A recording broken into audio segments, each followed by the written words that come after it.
Hello, everyone, and welcome to Holiday Storytelling. We're going to get started with some poems from a poet, Mary Hudgens Harris. I hope you enjoy them.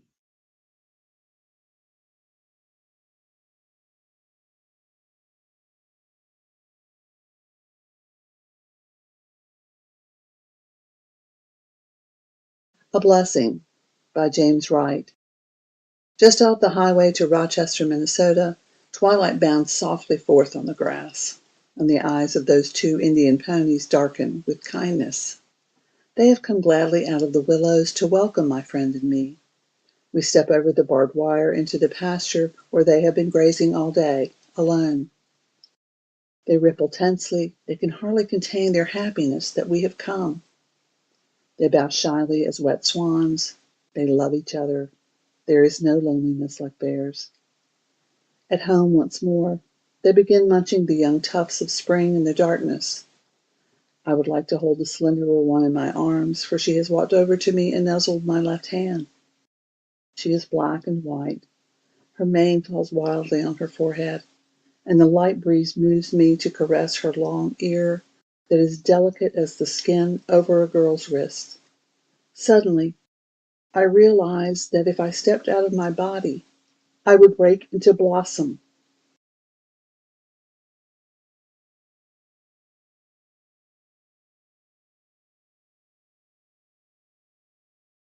The Shortest Day by Susan Cooper. And so the shortest day came, and the year died, and everywhere down the centuries of the snow-white world came people singing, dancing to drive the dark away. They lighted candles in the winter trees. They hung their homes with evergreen. They burned beseeching fires all night long to keep the year alive. And when the New Year's sunshine blazed awake, they shouted, reveling. Through all the frosty ages, you can hear them, echoing behind us. Listen. All the long echoes sing the same delight this shortest day, as promise wakens in the sleeping land. They carol, feast, give thanks, and dearly love their friends, and hope for peace. And now so do we, here, now, this year, and every year.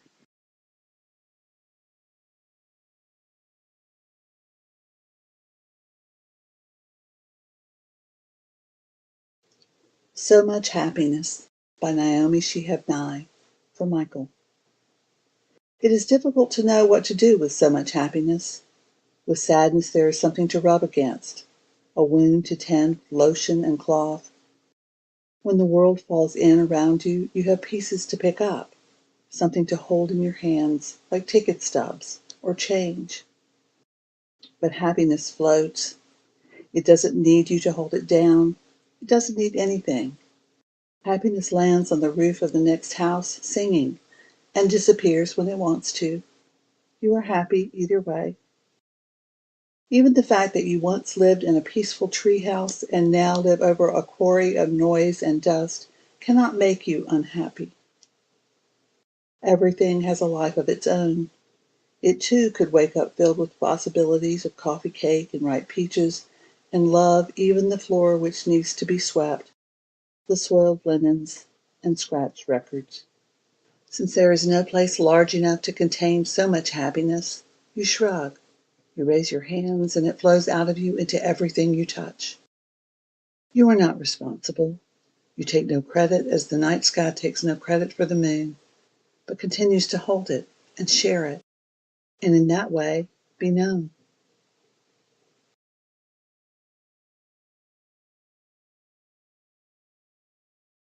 Instructions on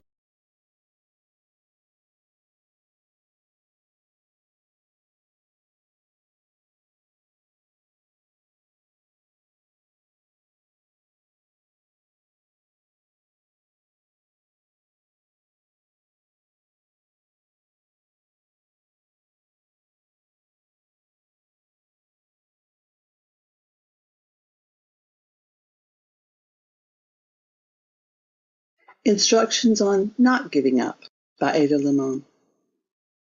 More than the fuchsia funnels breaking out of the crabapple tree, more than the neighbor's almost obscene display of cherry limbs shoving their cotton candy-colored blossoms to the slate sky of spring rains. It's the greening of the trees that really gets to me. When all the shock of white and taffy, the world's baubles and trinkets leave the pavement strewn with the confetti of aftermath, the leaves come, patient, plodding, a green skin growing over whatever winter did to us. A return to the strange idea of continuous living despite the mess of us, the hurt, the empty. Fine then, I'll take it, the tree seems to say, a new slick leaf unfurling like a fist to an open palm. I'll take it all.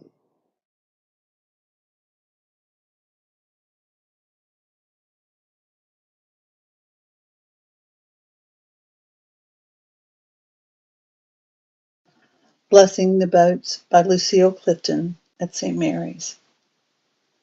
May the tide that is entering even now the lip of our understanding carry you out beyond the face of fear.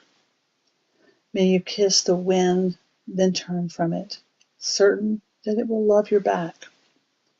May you open your eyes to water, water waving forever, and may you, in your innocence, sail through this to that.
Books.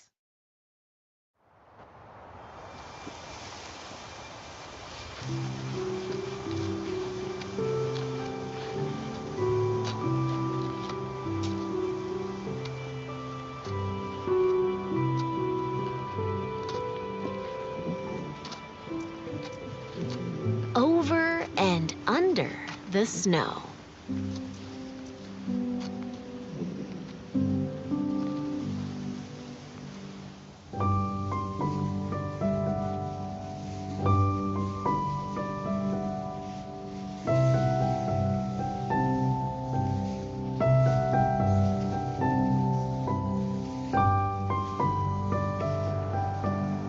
Over the snow I glide, into woods frosted fresh and white.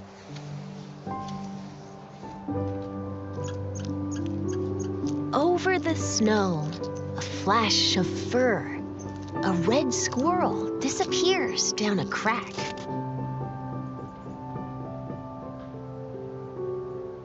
Where did he go? Under the snow, Dad says.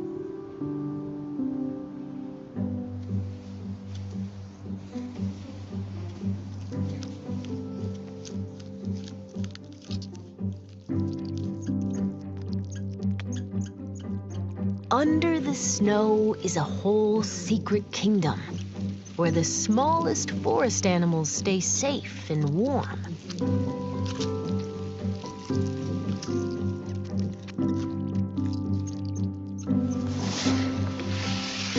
You're skiing over them now. Over the snow I glide, past beech trees rattling leftover leaves and strong, silent pines that stretch to the sky.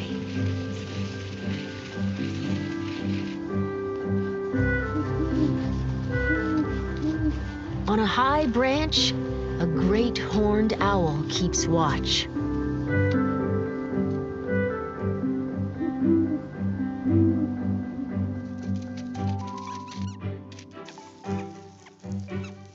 Under the snow, a tiny shrew dodges columns of ice.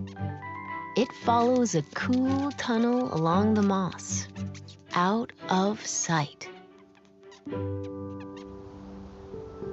Look, Dad says. Tracks. Tracks always tell a story. Over the snow, a deer has crossed our path. Deep hoof prints punch through the crust, up the hill, under a tree.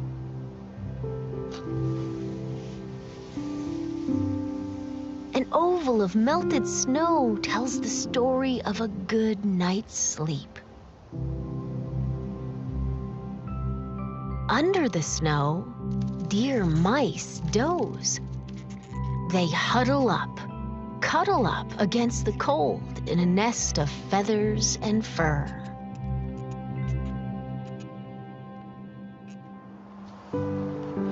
Over the snow I climb, digging in my edges so I don't slide back down.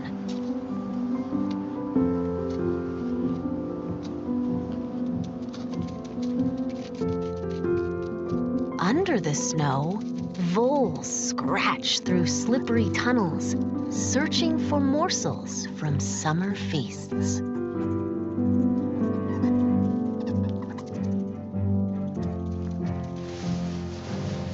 Over the snow, I swoosh.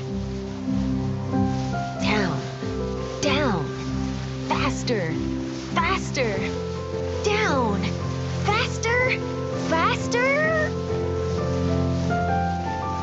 Whoa, whoa, whoops.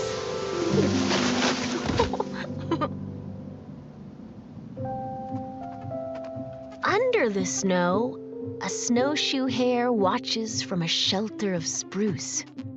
Almost invisible, she smooths her fur, a coat of winter white.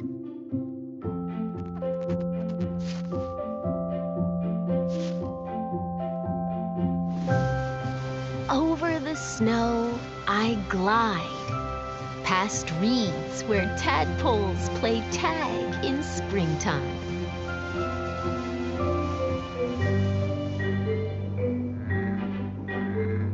Under the snow, fat bullfrogs snooze. They dream of sun-warmed days back when they had tails. Over the snow, I stand and stare. Little mountains in the marsh. Under the snow, beavers gnaw on aspen bark, settled in for supper. Can they hear my tummy rumbling too? Over the snow, stop, a sound.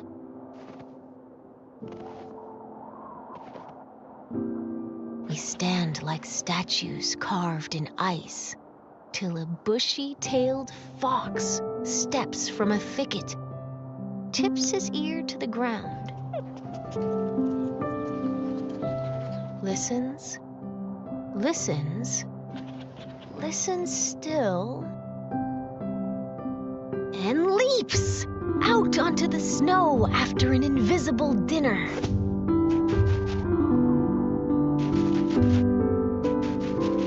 paws scratch away to find the mouse he heard scritch, scritch, scratching along underneath, under the snow. Over the snow I glide. A full moon lights my path to supper.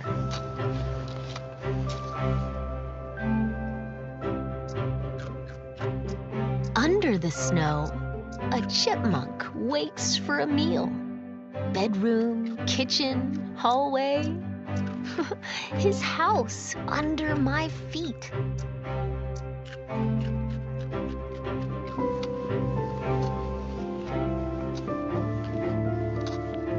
Over the snow, I climb one last hill. Bonfire smoke rises. Warm hands, hot cocoa, hot dogs sizzling on pointed sticks. Under the snow, a black bear snores, still full of October blueberries and trout.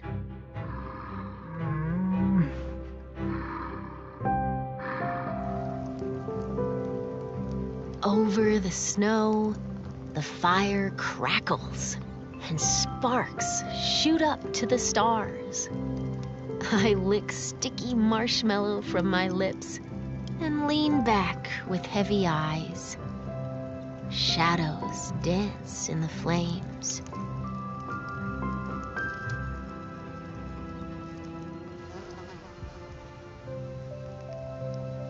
Under the snow, a queen bumblebee drowses away December, all alone.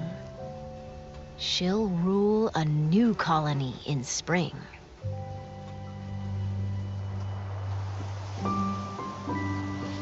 Over the snow, I glide home on tired legs. Clouds whisper down, feathery soft flakes.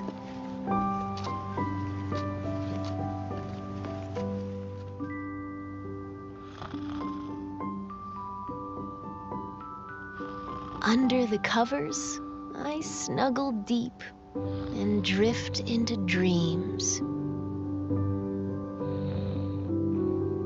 of cuddling deer mice and slumbering frogs, hungry beavers and tunneling voles, drowsy bears and busy squirrels,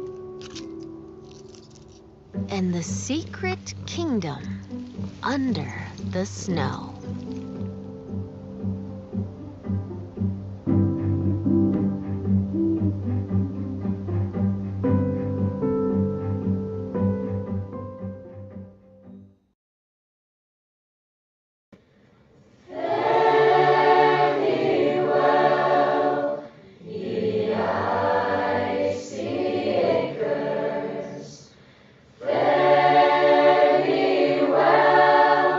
Here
All right, we will be back at 8:30 with Alf the Musical. See you then.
right, it looks like I did not receive the file for Elf the Musical, but we will be moving on, so no worries. We have lots in store for you today. So I will cue up our next performance.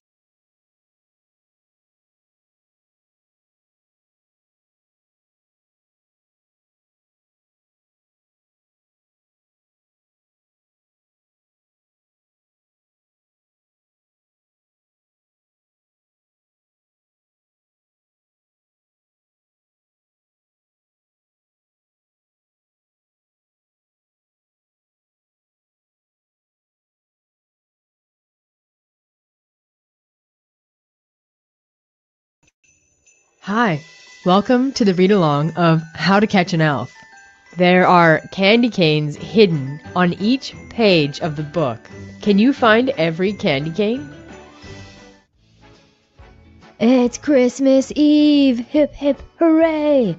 Yes, Santa's coming round. He's bringing toys to girls and boys in every house in town. Some kids have tried to catch him, but Santa's fast, you see. So they've set their eyes on a smaller prize, and now they're after me. I'm not my friend upon a shelf who comes each year and sits. No, I've got style and I've got grace. I'm the elf that never quits. Now, Santa's ready. Time to go. I'm sure your traps are scary. I'll do my best to dodge them all and leave you feeling merry. In I go to Emma's house to make sure all is clear. A tinsel net? Oh, that's just fun. I won't get caught in here. Jaden's trap cannot be missed. I think it's double-sided. He's got his spot on my naughty list. You bet that's been decided. Another house is filled with treats. These kids are getting smarter. I can't resist the candy canes. My job is getting harder. Santa slowly lowers me into a dangerous room. If I touch down, he won't just frown. There'll be a bonbon boom. Your Christmas maze is all laid out. My work's no longer cushy. I safely brought you all your gifts. But hey, you zapped my tushy? And now my radar's perking up. This next one's quite a chore. We don't yet know what lies ahead in this family grocery store. We run inside and get caught up in an avalanche of food. We've seen all kinds of traps before, but not to this magnitude. The dinner cannon burps and spits and shoots out ham and gravy. And then it follows with dessert? Please, Santa, will you save me?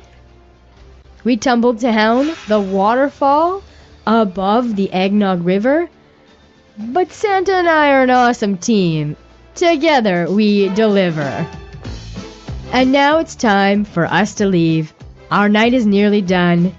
You tried your best this Christmas Eve. So Merry Christmas, everyone. If you're a mom, dad, uncle, or auntie, and you're looking for more fun read-alongs to share with the kids in your life, consider subscribing.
All right, we're going to play a little game next, so I hope you're ready. If you have access to the chat, you're welcome to let me know what some of your choices will be and let us all know.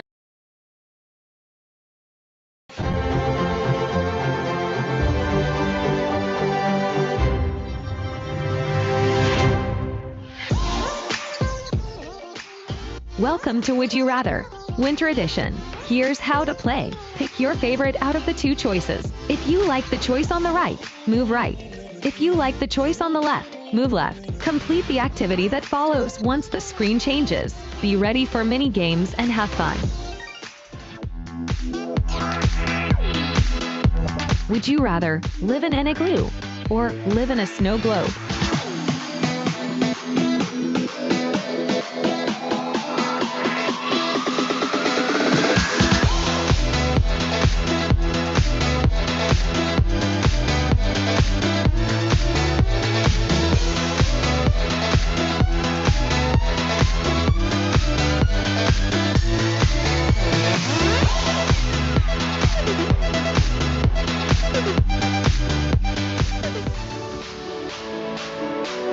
Would you rather go sledding or have a snowball fight?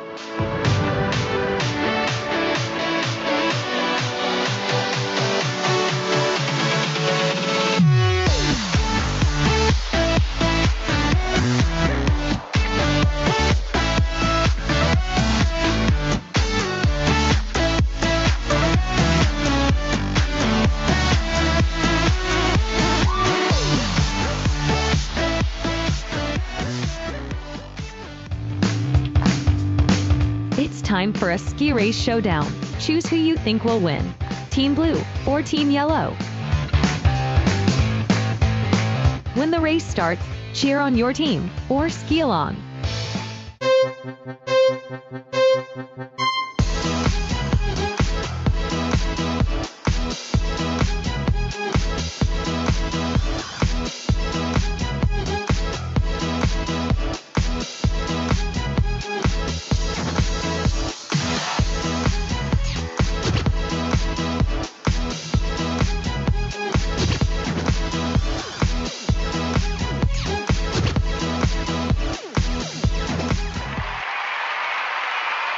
Team Yellow is the winner.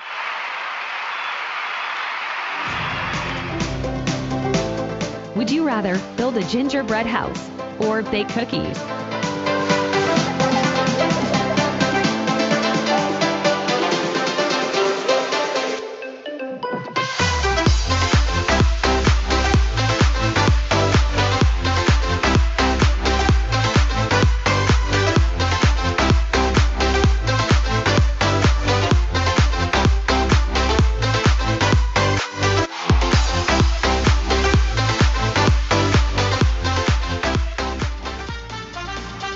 Would you rather watch Frozen or watch The Grinch?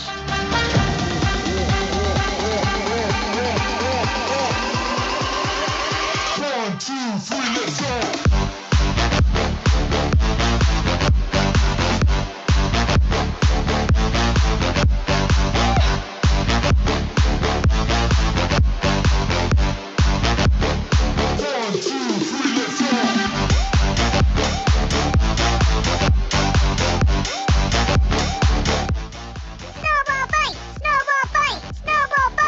Did he just say snowball fight? I have a bad feeling about this.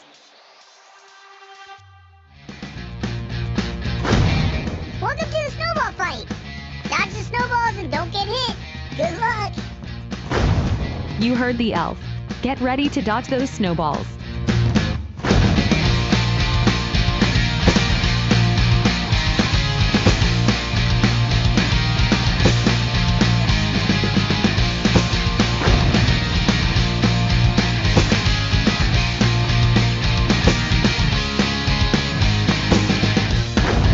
This isn't good. Get down and watch out.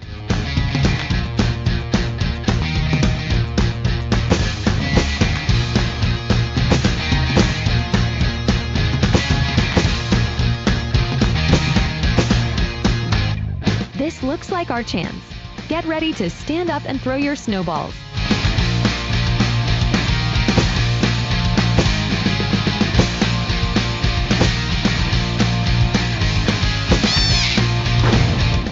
It looks like you won this time. Thanks for playing. I'll let you get back to your game. Would you rather drink a peppermint milkshake or drink hot chocolate?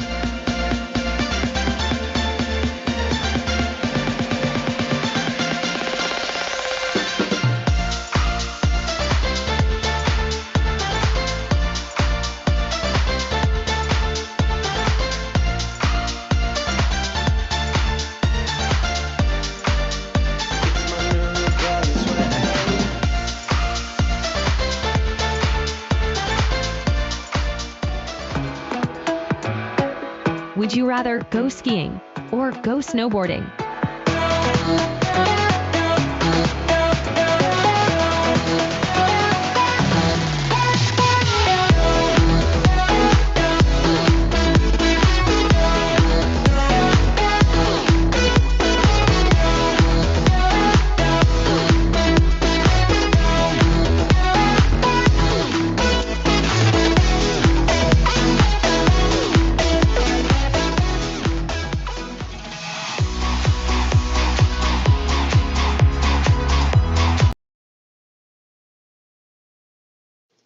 So Much Happiness by Naomi Shihab Nye for Michael.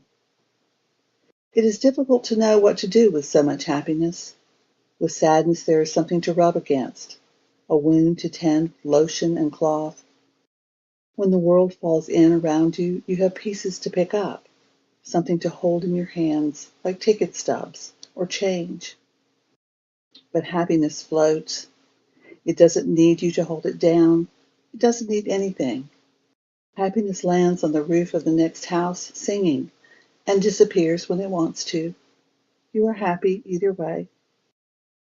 Even the fact that you once lived in a peaceful treehouse and now live over a quarry of noise and dust cannot make you unhappy. Everything has a life of its own. It too could wake up filled with possibilities of coffee cake and ripe peaches, and love even the floor which needs to be swept, the soiled linens and scratched records. Since there is no place large enough to contain so much happiness, you shrug. You raise your hands and it flows out of you into everything you touch. You are not responsible. You take no credit as the night sky takes no credit for the moon, but continues to hold it and share it, and in that way be known.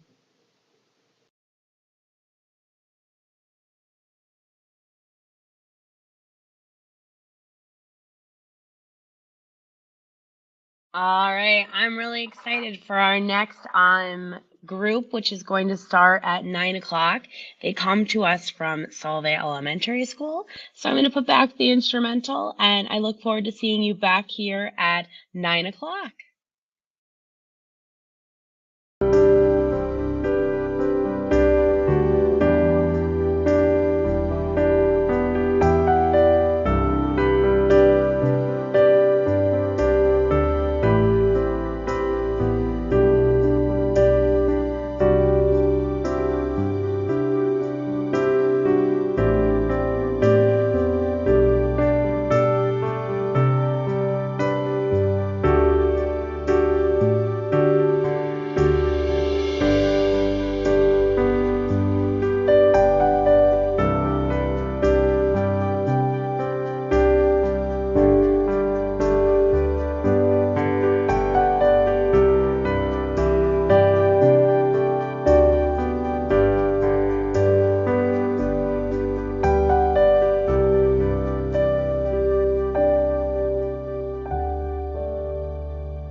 All right, that time has come. We are first up is the Polar Express. We actually will have a live performance at the end of our first two stories from Solvay Elementary. So we're very excited about that.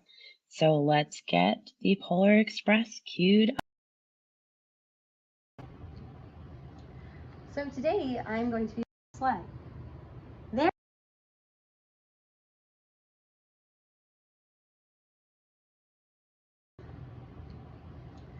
So today I'm going to be reading The Polar Express, Caldecott Award-winning Polar Express.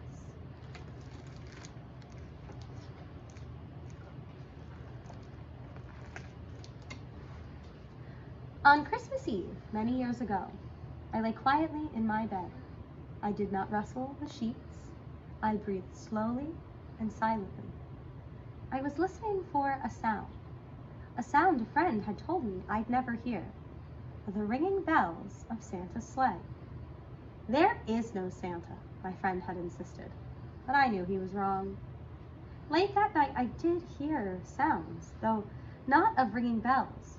From outside came the sounds of hissing steam and squeaking metal. I looked through my window and saw a train standing perfectly still in front of my house.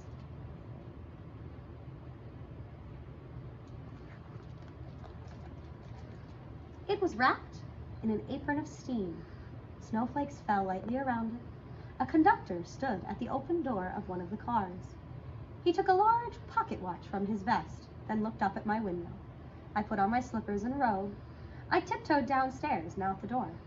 "All aboard!" the conductor cried out, and I ran up to him. "Well," he said, "are you coming?" "Where?" I asked. "Why, to the North Pole, of course," was his answer. "This is the Polar Express." I took his outstretched hand, and he pulled me aboard.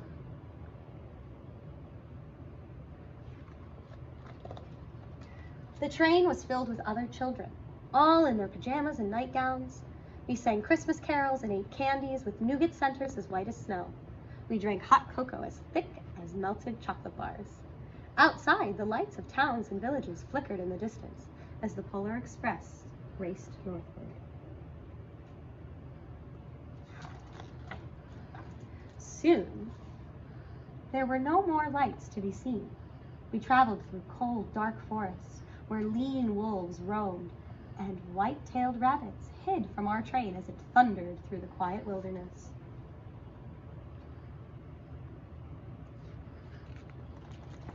We climbed mountains so high it seemed as if we could scrape the moon. But the Polar Express never slowed down. Faster, faster, we ran along, rolling over peaks and through valleys like a car on a roller coaster.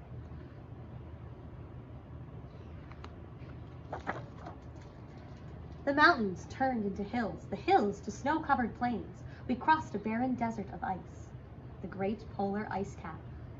Lights appeared in the distance. They looked like the lights of a strange ocean liner sailing on a frozen sea. "There," said the conductor, "is the North Pole."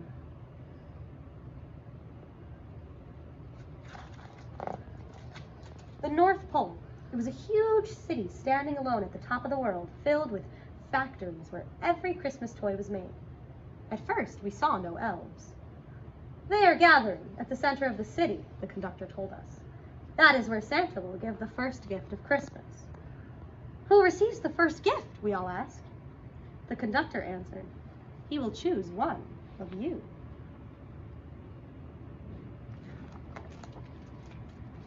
"Look!" shouted one of the children. "The elves!" Outside, we saw hundreds of elves. As our train drew closer to the center of the North Pole, we slowed to a crawl. So crowded were the streets with Santa's helpers. When the Polar Express could go no farther, we stopped, and the conductor led us outside.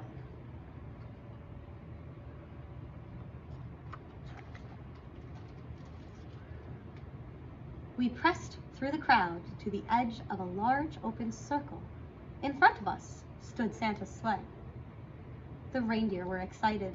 They pranced and paced, ringing the silver sleigh bells that hung from their harnesses. It was a magical sound, like nothing I'd ever heard. Across the circle, the elves moved apart and Santa Claus appeared. The elves cheered wildly. He marched over to us and, pointing to me, said, "Let's have this fellow here." He jumped into his sleigh. The conductor handed me up. I sat on Santa's knee and he asked, "Now what would you like for Christmas?"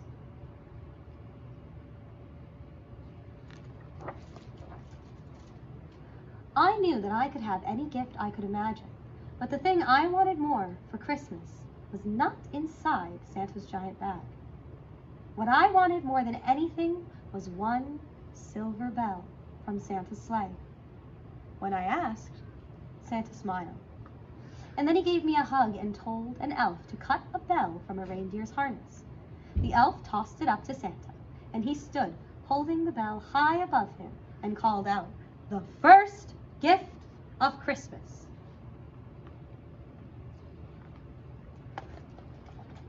A clock struck midnight as the elves roared their approval. Santa handed the bell to me, and I put it in my bathrobe pocket. The conductor helped me down from the sleigh. Santa shouted out to the reindeers' names and cracked his whip. His team charged forward and climbed into the air. Santa circled once above us and then disappeared in the cold, dark polar sky.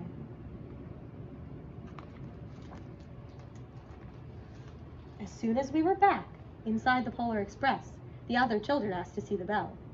I reached into my pocket, but the only thing I felt was a hole. I had lost the silver bell from Santa's sleigh.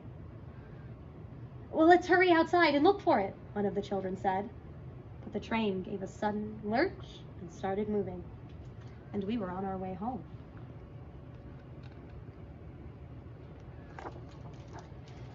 It broke my heart to lose the bell.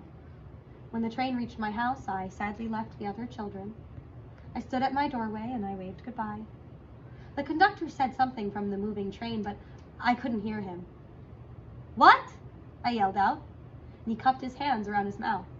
"Merry Christmas!" he shouted. The Polar Express let out a loud blast from its whistle and sped away.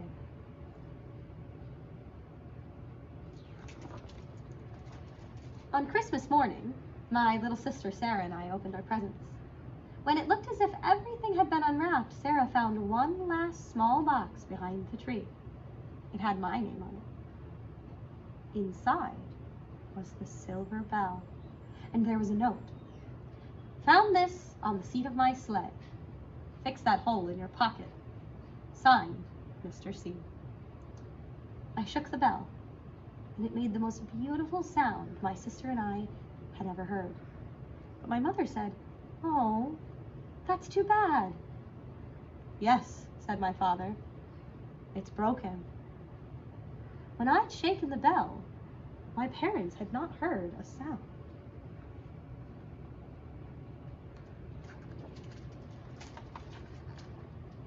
At one time, most of my friends could hear the bell, but as years passed, it fell silent for all of them. Even Sarah found one Christmas that she could no longer hear its sweet sound. Though I've grown old, the bell still rings for me, as it does for all who truly believe. The end.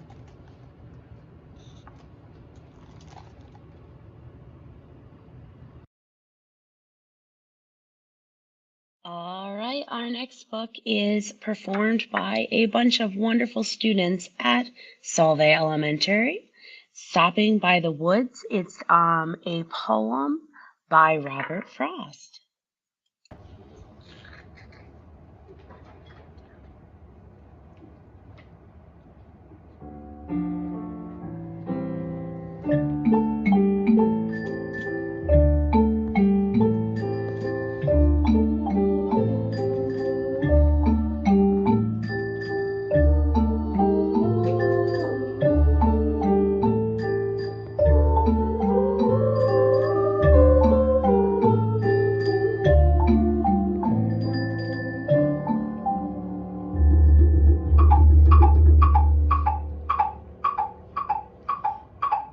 woods these are, I think I know. His house is in the village, though. He will not see me stopping here to watch his woods fill up with snow.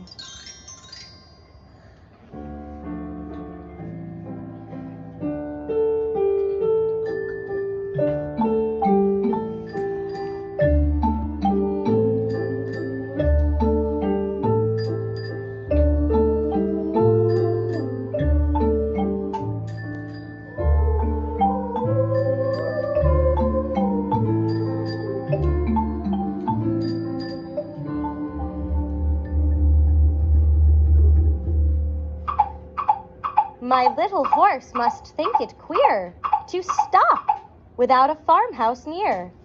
Between the woods and frozen lake, the darkest evening of the year.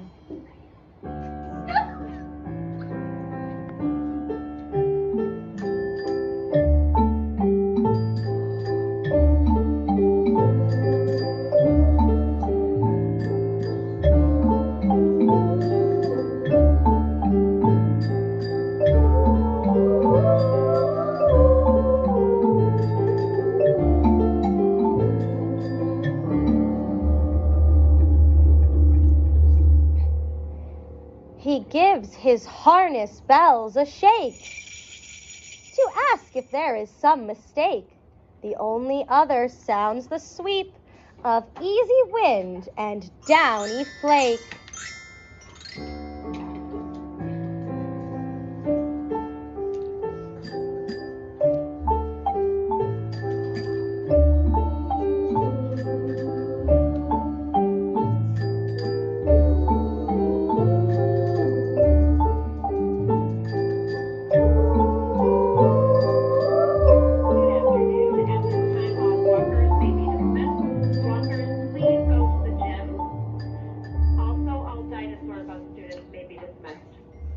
The woods are lovely, dark and deep, but I have promises to keep, and miles to go before I sleep, and miles to go before I sleep.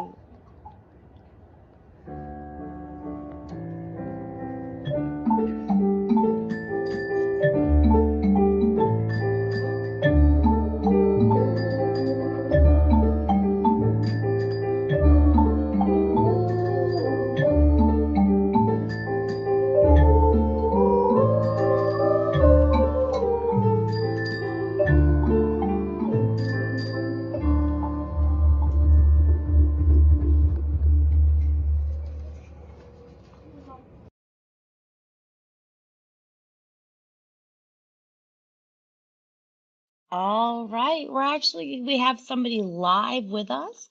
We have a librarian from Solvay Elementary, and I will let her introduce herself.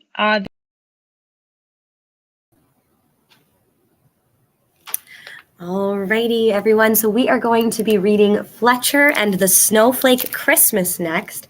This book is by Julia Rawlinson, and the pictures are by Tiffany Beek. Now, this is one of my favorite holiday stories. I love the Fletcher stories. So if you've ever read Fletcher and the Falling Leaves, which is another story in this series, you'll already be familiar with Fletcher and his adventures.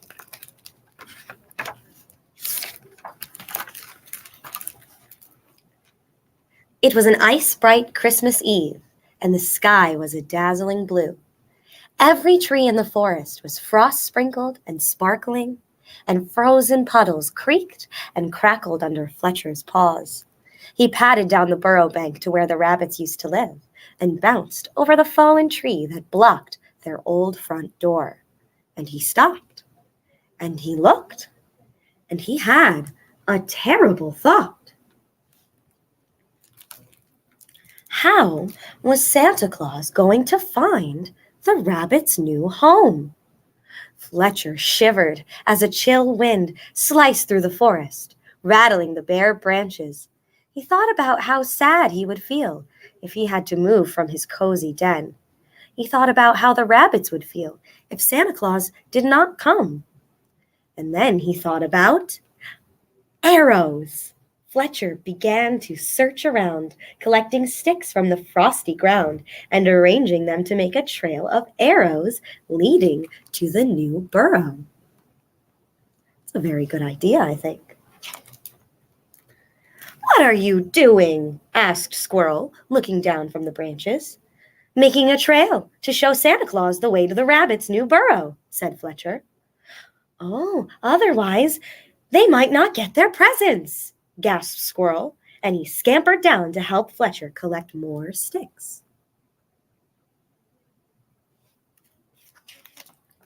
Soon, a flock of birds gathered in the treetops. Their feathers fluffed against the cold to see what was going on. "We're making a trail to the rabbit's new burrow," said Fletcher. "For Santa Claus," added Squirrel. "We'll help you," chirped the birds.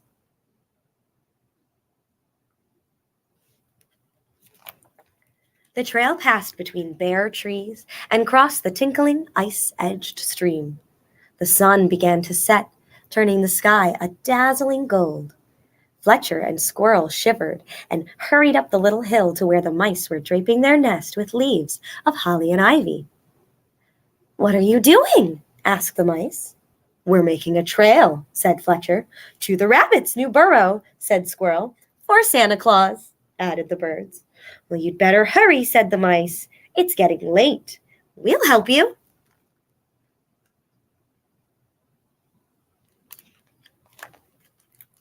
So Fletcher, Squirrel, the birds, and the mice finished the trail to the rabbit's new home, which was cozy and warm and sweet with the smell of blackberry pie.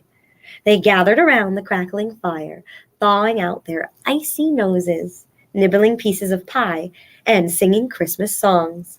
And while Squirrel put on a juggling show with holly berries and mistletoe, outside in the shivery darkness, it began to snow. Fat white flakes tumbled softly from a heavy sky. They landed light and whisper quiet on the frozen ground. When Fletcher went to the burrow door to go home for the night, the snow was soft and deep and white, and all the arrows were gone. "Oh, no!" cried Fletcher, blinking back tears. "What will happen to your presents? Santa Claus will never be able to find your home." And Fletcher stared out into the darkness, imagining Santa Claus lost in the snow.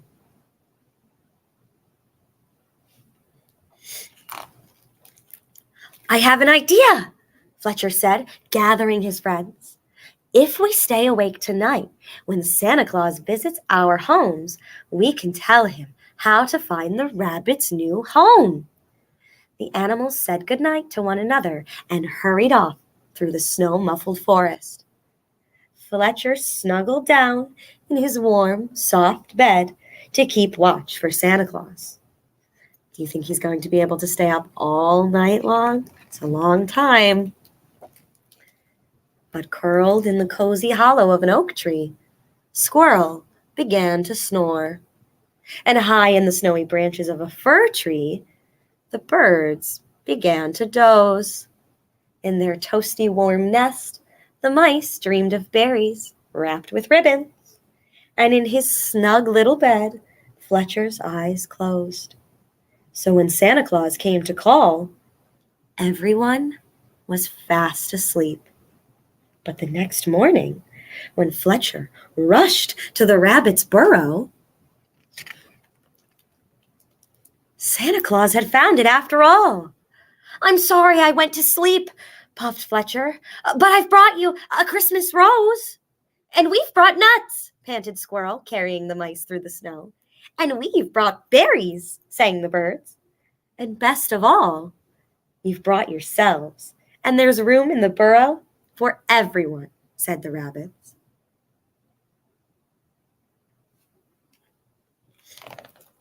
"Merry Christmas!" cried the rabbits, and they welcomed their friends into the very bright warmth of their home.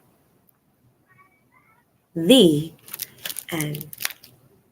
All right, my friends, I hope that you all enjoyed Fletcher and the Snowflake Christmas, as well as our other videos. We had the Polar Express, as well as stopping by the woods on a snowy evening featuring some of our fourth graders in our chorus program.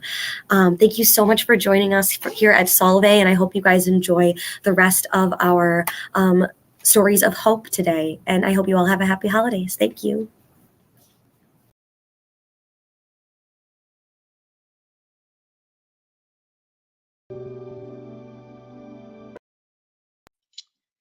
All right, next up at 9:30, we're going to have a combination of carols from some 10th through 12th grade students, as well as some stories from Mrs. Kowalski, who is at Pine Grove Middle School. So I'm going to turn the music back on, and we look forward to seeing you back with us in about 10 minutes.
we're going to bring in Mrs. Kowalski from Pine Grove Middle School. Hello, Mrs. Kowalski. Welcome. Thank you. Thanks for doing this great event. All right, your volume sounds perfect. Have fun. All right. Thank you. Thanks for doing this great event. All right, your volume sounds perfect.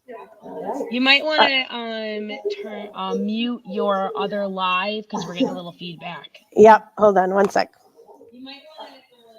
Mr. Zupan, can you put that one on mute? Yep. Hold on one sec. Mr. Zupan, can you put that one on mute? Yeah, hold on one sec. Mr. Zupan, can you put that one on mute? Okay, I'm ready if you are. Does that sound all right, Miss Turner? That sounds great. Okay, well, here we go. I'm at Pine Grove Middle School. I'm Mrs. Kowalski, and I work with a lot of teenagers and middle school kids. And one of the things that we all struggle with at middle school age is the feeling of wanting to be different and the balance of maybe we want to be like everybody else too. So this is a story that I thought did a great job of making us think about what it's like to be different and why it's important to be unique. So this is The Penguin Who Wanted to Be Different by Maria O'Neill.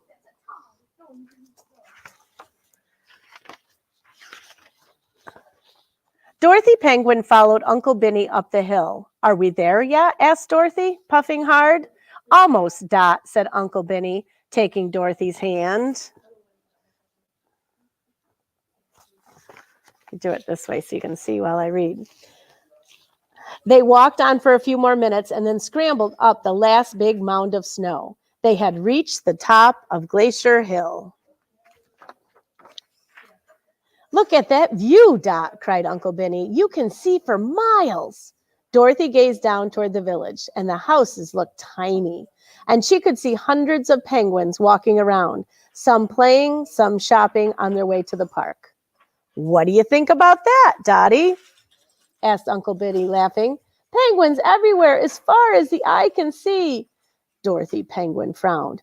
"But we all look the same," she said.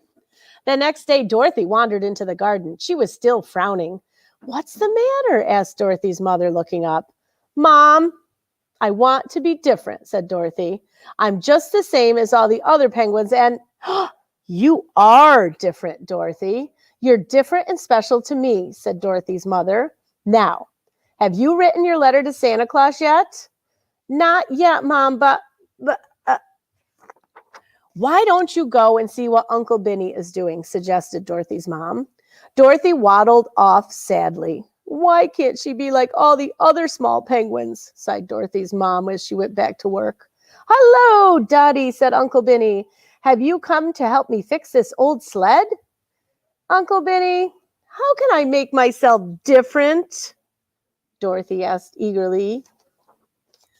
"Well, what a strange question," replied Uncle Benny kindly. "Why would you want to be different when you're lucky enough to be a penguin?" "But, Uncle Benny," said Dorothy. "Don't be silly," interrupted Uncle Benny. "Now, what are you going to ask Santa to bring you for Christmas?" "I don't know yet," Dorothy mumbled, kicking up the snow. "I'm going out to play." "See you later." Dorothy slid off. She liked sliding on the ice. Dorothy's twin friends, Ness and Rory, were playing outside their house. "Hello, Dot," giggled Ness. "Look at our list of presents," said Rory. "We asked for a sled, 2 new scarves, and a Snow Wars computer game." "And here's our letter to Santa," cried Ness excitedly. "Have you written your letter yet?" "Not yet," Dorothy said thoughtfully. "But maybe I should." She borrowed a piece of paper from the twins and began to write very carefully. Here is Dorothy's letter. "Dear Santa," sorry, I want to get it in there. "Dear Santa, I'm sorry to bother you right now when you're so busy, but I would like a very special present this year. I want to be different. That would be the best present of all. I know you can do it, Santa. Thank you very much. Love, Dorothy. Kisses and hugs. P.S. I've been very good this year. You can ask Mom. Dorothy felt very pleased with herself, and she mailed the letter to Santa and skipped off to play. On Christmas Eve, Dorothy's mother tucked her into bed. Good night, Dorothy. Sleep well. Good night, Mom, said Dorothy happily. I can't wait until tomorrow. Dorothy's mother smiled. In the middle of the night, an old man with a bushy white beard and sparkling eyes called to his friends. It's time, everyone. We have to start work. Hurry! A small elf whispered into his ear. What's that? Asked Santa. 2 elves are in bed with the flu, and one of his reindeer has twisted his ankle? Oh, but it's our busiest night of the year, he sighed. What shall we do? Suddenly, he remembered a very special letter that he had stuffed into his pocket earlier. Dorothy was fast asleep and dreaming when she felt a gentle touch on her shoulder. We need your help, said a voice. There are so many children to visit and so many presents to deliver. Of course I'll help, Dorothy beamed. She was so excited she nearly fell over. Out of all the penguins in the world, Santa had chosen her to help. All night long, Santa, Dorothy, the elves, and the reindeer flew all over the world delivering presents, until at last they were almost home. This is the last one, Dorothy, said Santa sleepily. Thanks for all your help. Dorothy carefully put the last present under the village Christmas tree and turned toward home. She quietly climbed back into bed and was asleep in no time at all. The sleigh whizzed away into the darkness. Early on Christmas morning, Uncle Benny arrived. Merry Christmas! Merry Christmas, he boomed. Where's Dottie? Come on, let's go. Dorothy, Mom, and Uncle Benny went out to see the big Christmas tree in the village. All the small penguins were squealing with excitement and unwrapping lots of presents. Look at my wonderful new sled, shrieked Ness. Look at my new snow goggles, shrieked Rory. There was one very small present left under the tree. This one's for you, Dottie, said Uncle Benny. It's from Santa. Dorothy read Santa's note. To Dorothy, a very special penguin. See you next year. Love, Santa. She slowly unwrapped the small present. Is that all you got? Ness shouted, zooming past. Dorothy proudly put on her new elf hat. It's just what I wanted, she beamed.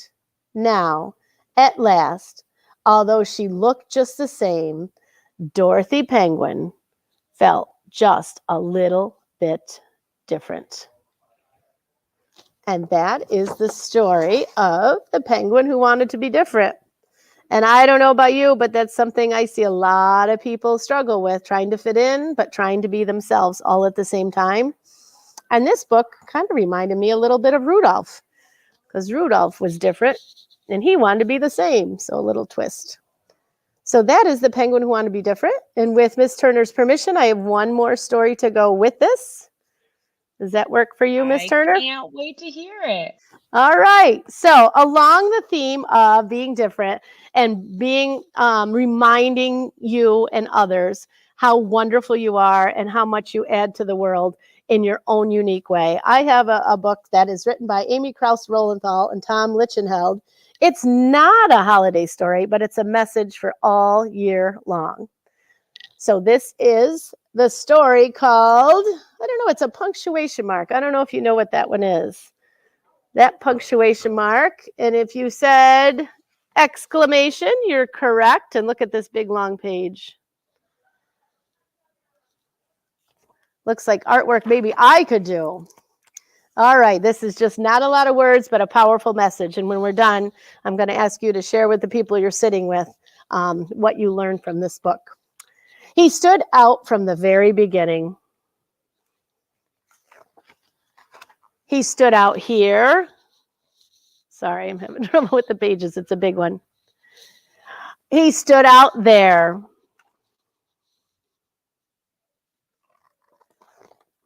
It seemed like the only time he didn't stand out was when he was asleep.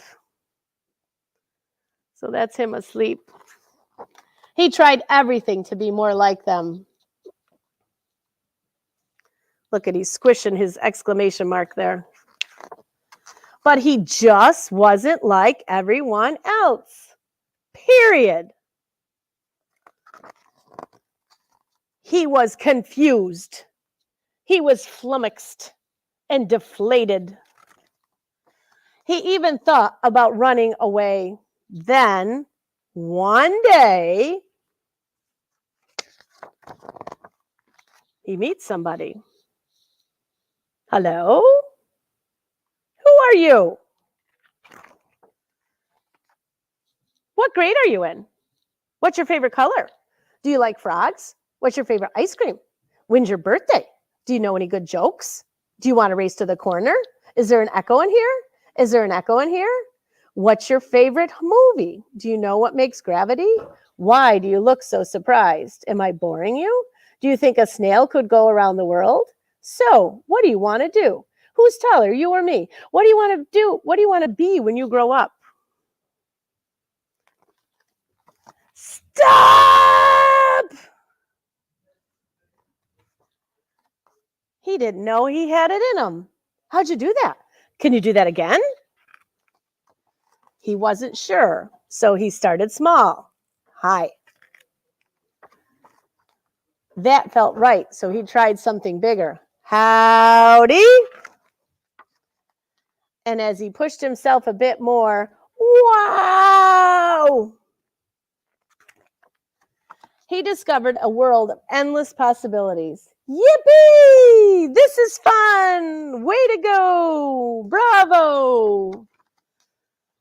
You're it! Yes! Cool! Yum! That's great! Thanks! Home run! Congratulations! Happy birthday! Encore! Go! Look out! Wake up! Boo! It was like he broke free from a life sentence. He couldn't wait to show everyone. Hey guys, it's me. Look what I can do. Of course, there was much exclaiming. Isn't he something? There was never any question in our minds. So with his head held high, he went off to make, where is the page? To make his mark. Oh. The end. Now, if you're sitting with your friends or your teachers today, I want you to be thinking about this one. The penguin wanted to be different. And this one, he wanted to be like everybody else. And in the end, they both figured out how to accept and celebrate who they are.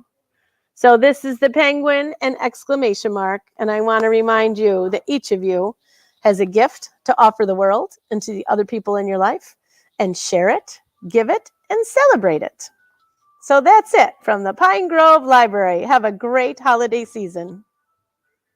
Thank you so much, Mrs. Kowalski. It was wonderful having you here with us. Thank you. Glad to be a part of it. All right. Bye-bye. Bye-bye. All right. We're going to listen to the amazing performance by the Liverpool Chorale, Solstice. And we did hear a little bit from them earlier today, and I hope you enjoy their concert.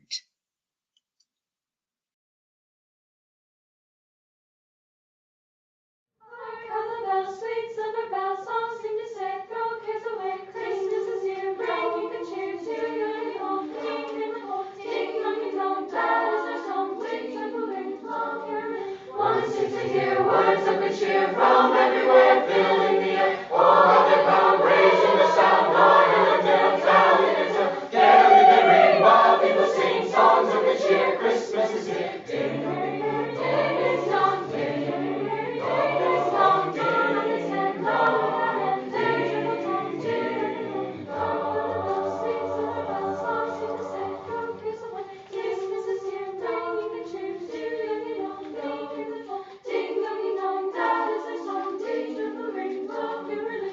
Everyone seems to hear words of good cheer from everywhere, filling the air. Oh, how the town raising a sound, oh, hail and tell, tell and tell. Tell in the rain while people sing songs of good cheer. Christmas is here. Ding, ding, ding, ding, dong, ding, ding, ding, dong, ding, ding, dong, ding, ding, dong.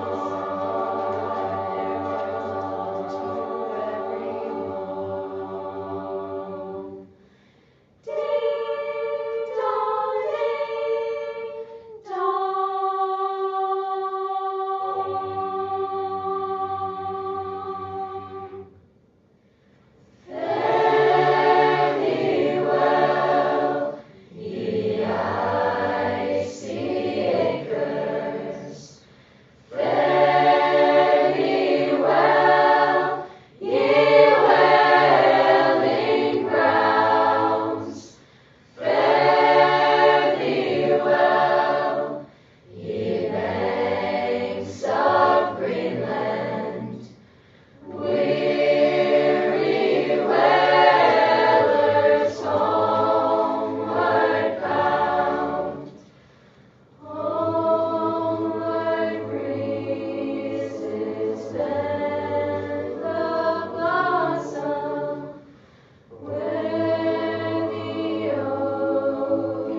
Happy Sibling Shanty Wednesday. I'm Sky.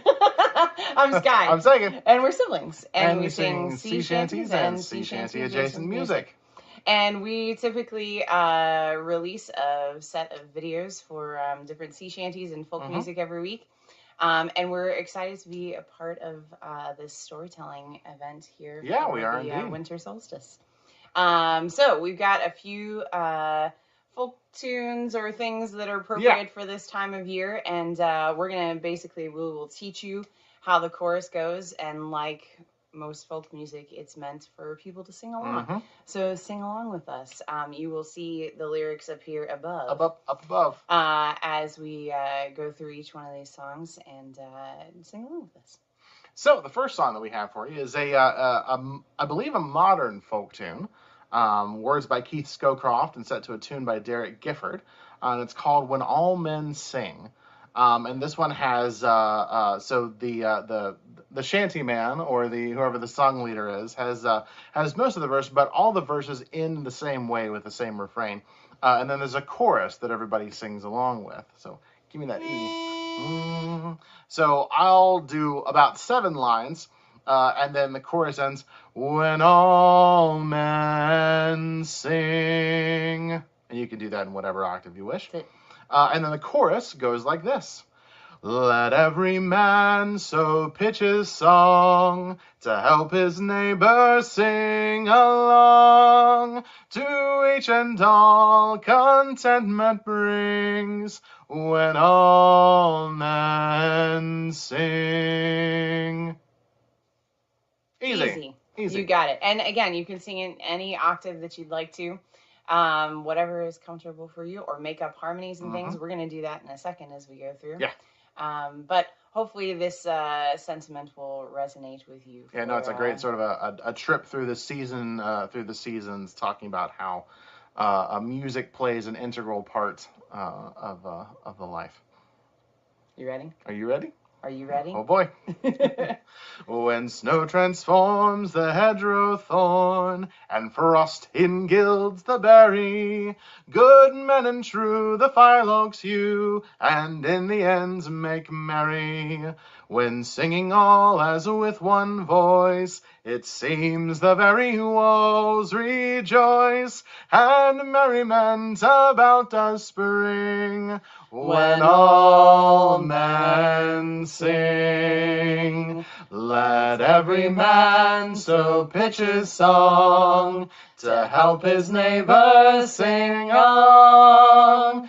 To each and all contentment bring when all men sing. When in the fields his scythe he wields, then hear his summer sound. As man and boy their lungs employ, the songs they echo round. Rebound from hill and roof and spire, starting lowly, building higher. So surely then his scythe will swing when all men sing. Let every man so pitch his song to help his neighbor sing along. To each and all contentment bring when all men sing. When leaves they fall from elm trees tall, then every back must bend, as young and old with courage bold their efforts they expend, ensuring autumn's gifts are stored, afore cold winter winds are blown. Then comes an end to foraging when all men sing. Let every man so pitch his song to help his neighbor sing along. To each and all contentment bring when all men sing. Here's songs in season every year, some voices sweet with others strong. gently round ascending, with harmonies a blending. In unison pours forth the song, uplifting beams of an o'er hall, and shaken plaster from the wall. When all men sing, let every man so pitch his song, to help his neighbor sing along. To each and all contentment bring, when all men sing. Yeah! I like that one. No, I love that one. No, that's terrific.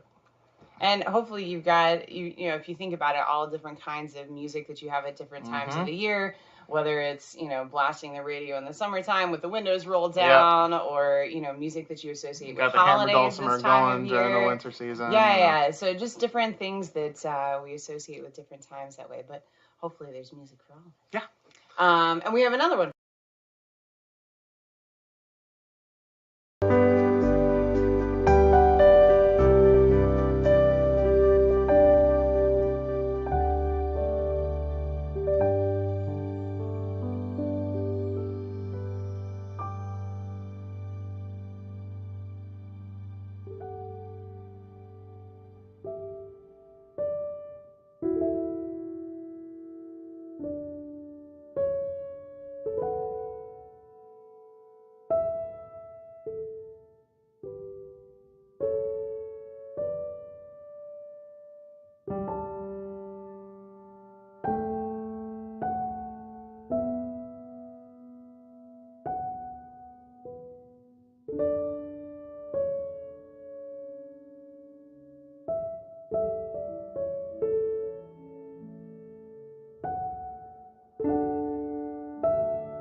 All right, that was amazing.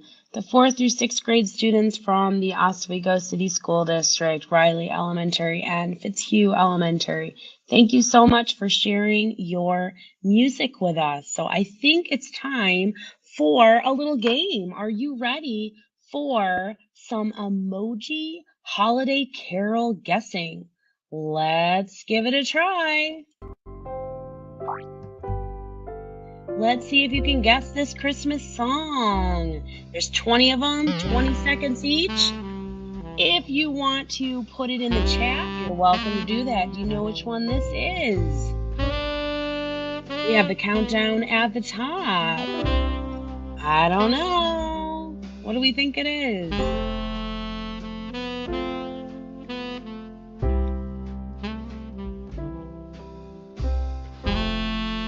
If you guess Silent Night, then give yourself a point. Let's see how many points we can get by the end.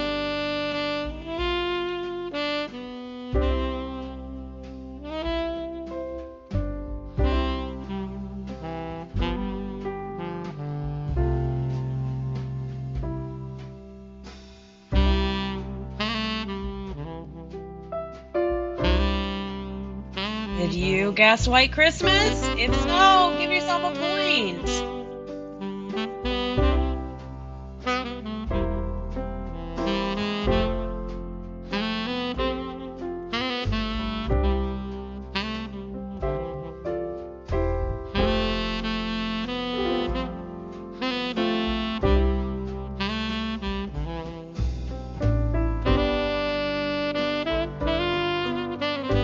Did you get the little drummer boy? If so, give yourself a point. These are on YouTube, so that's where I got them from. So, who knows what song this is? I love that emoji so much. I have to say I'm partial to blue.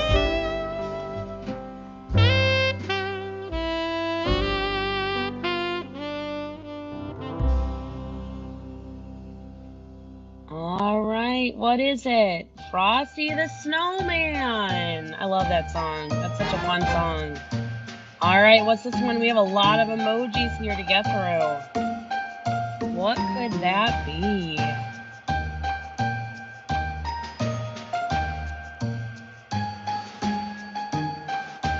One's a hard one. It has a star on it. Let's see how many people can get it.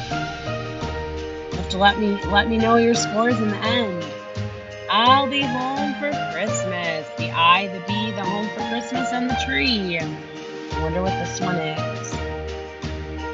Who has a nose that is a color? I wonder.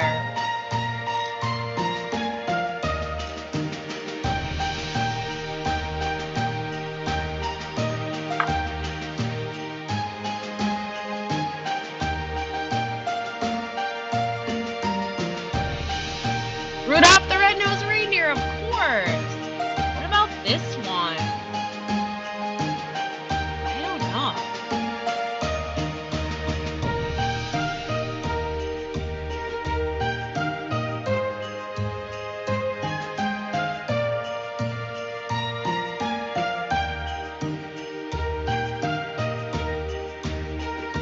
Did you get joy to the world? I hope you did. That's another point.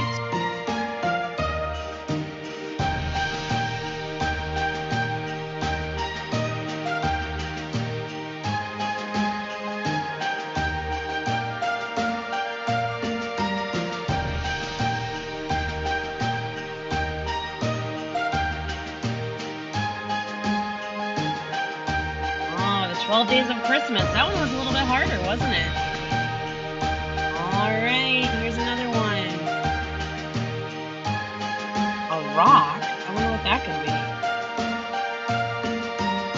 I'm stumped on this one. I wonder if you all are stumped.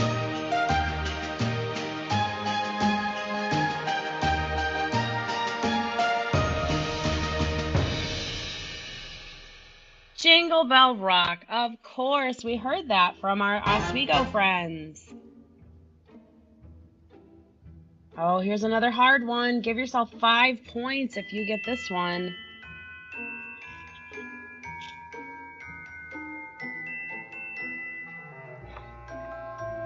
A saw? What could the saw be?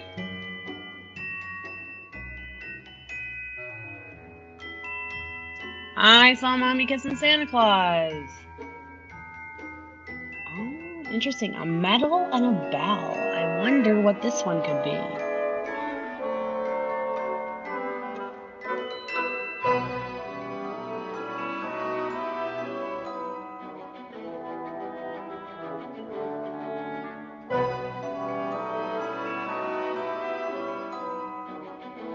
Silver bells, because it's a silver medal. Good one.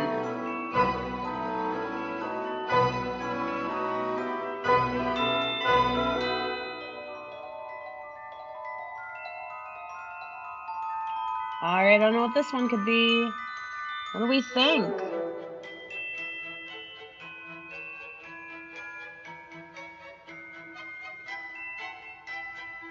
All I want for Christmas is you. Oh, that makes sense with the heart and the eye.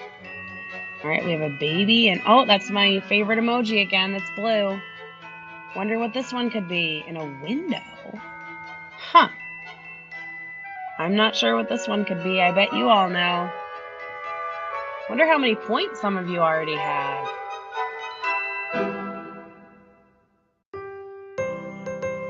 Baby, it's cold outside. Good one. That makes sense. All right, what about this one? I think I might know what this one is. Depends on what could those emojis be. It's kind of funny, emojis. They can kind of mean multiple things, can't they?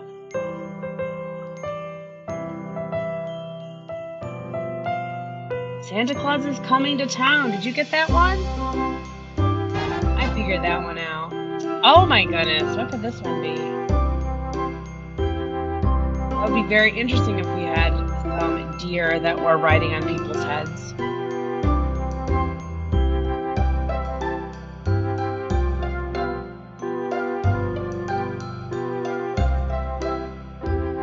All right, this will be the last one. Thank you so much for playing. I hope you enjoyed that little game. We will be continuing on, like you can see, with holiday stories from Durgee Junior High students in Baldwinsville CSD. So we look forward to seeing them in about 9 minutes. So I will put on our instrumental music, and I can't wait to see them at 10:30. So we'll see you back here then.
We have live coming from Durkee Junior High in Baldwinsville on CSD.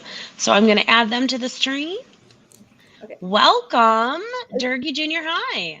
Welcome. I'm going to be reading Meet the Lotkeys, and my name is Quinn Rost, and yeah.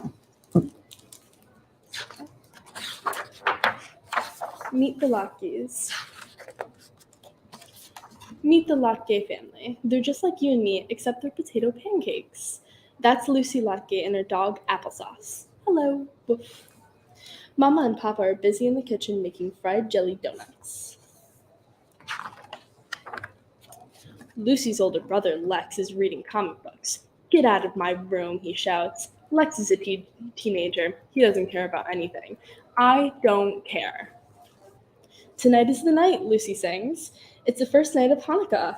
No, it's not. Oh, right. There's someone else in the Lotke family. Grandpa! Hi there. Tonight is not Hanukkah, Grandpa says. It's Cha-Nika. That's what I said. Lucy is confused. Hanukkah. Grandpa grumbles. Say it with me. Chanukah. Actually, both Hanukkah and Chanukah are right. The holiday's name is in Hebrew, so there are different ways to spell it and different ways to say it in English. Hanukkah, Chanukah. Thanks, Applesauce, Lucy says. Humph, says Grandpa. Getting ready for Hanukkah, Chanukah. The Lotke family cooks and sings. Oh, dreidel, dreidel, dreidel. And decorates the house, except for Lex. He still doesn't care about anything. I still don't care. Then, after the menorah is lit, and the dreidels are spun, and the glets get gobbled, Grandpa plops Lucy onto his lap. Do you want to hear about the miracle of Chanukah, my little Lotke? I do, Lucy says, biting into her last chocolate coin. Grandpa begins with just a whisper. First, you need to know about the bees. Bees? Lucy asks. Grandpa nods. Chanukah is the celebration of how the Jewish temple was saved from destruction. We celebrate the holiday thanks to the brave bees who buzzed and sung and fought to keep our people safe. I'm pretty sure there aren't any bees in the history of Hanukkah or Chanukah. Grandpa says. Whose story is this? Lucy's eyes widen. Were the bees big? Grandpa says. Big? They were huge, giant. They were mega bees. You mean mecha bees? Nope, Grandpa says. Definitely mega bees.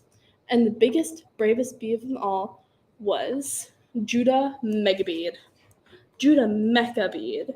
He was a mighty warrior and heroic Jew who lived in Israel more than 2,000 years ago, and there were no bees.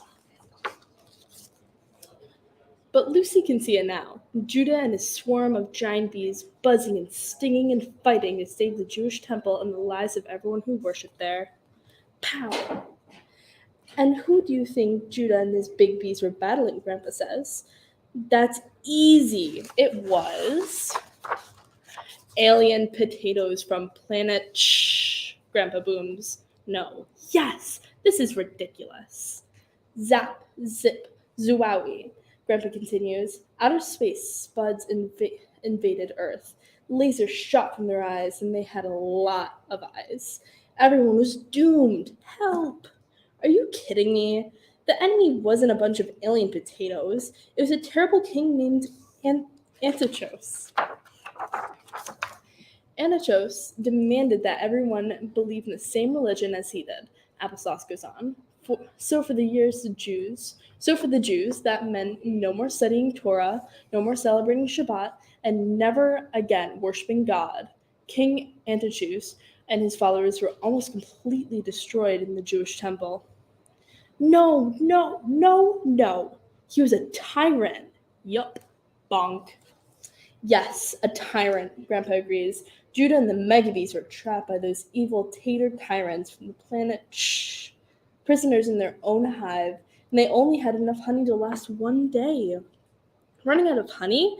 No, they were running out of oil. They needed oil to keep the temple's eternal flame burning. And they were not bees. Shh.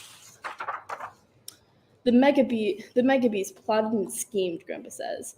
And the next morning, when the sun rose in the temple, an enormous wooden dreidel stood in front of the village square. What could it be? The alien potatoes all wondered. Why does it buzz? Lucy waved her arms. I know, the Megabees were holding inside of the dreidel. Smart Latka, cries Grandpa. Plits, plats, plots. The Megabees burst from the dreidel and sliced and whipped and mashed all the tater tyrants into taters. Tattered tater tyrants, Lucy says. Try saying that 3 times fast, Grandpa says. Tattered tater tyrants. Tattered tater tyrants. Tattered tater tyrants. And then a miracle of miracles, Grandpa says. Judah Megabee stood where the middle of all those spoiled spuds. What a waste, he said. And so that the great warrior added some egg and onion and a pinch of flour to make something good from the bad potato latkes. Lucy's eyes and mouth were wide open. So the miracle of Chanukah is that a long time ago Megabees turned alien potatoes into latkes? Is that really true? Of course it's true. The miracle of Chanukah is that not only did the group of Megabees protect their temple and the king Entrias' powerful army, but also the tiny bit of oil left to light the holy menorah didn't only last for one day, but that oil kept the eternal light bright for over 8 whole days. Lucy points to her family glowing menorah, 8 candle holders, 8 days of Chanukah miracle, and the shams, and the tallest candle to light all the others. You know what, says Grandpa? I like the dog's miracle better. Me too, says Mama. Me too, says Papa. I don't care, says Lex, stuffing his face with chocolate glut.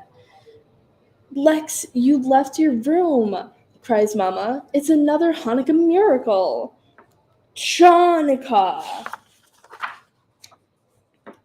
Grandpa pats applesauce. Now that we all know the Chanukah story, he gives a wooden dreidel a little spin. That's the end.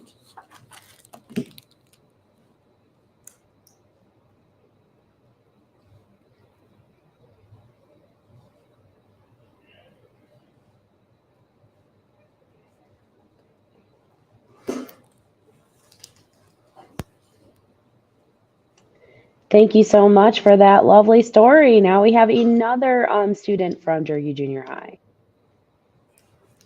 Hi, I'm Gianna, and I'm gonna be reading 7 Spools of Thread, a Kwanzaa story.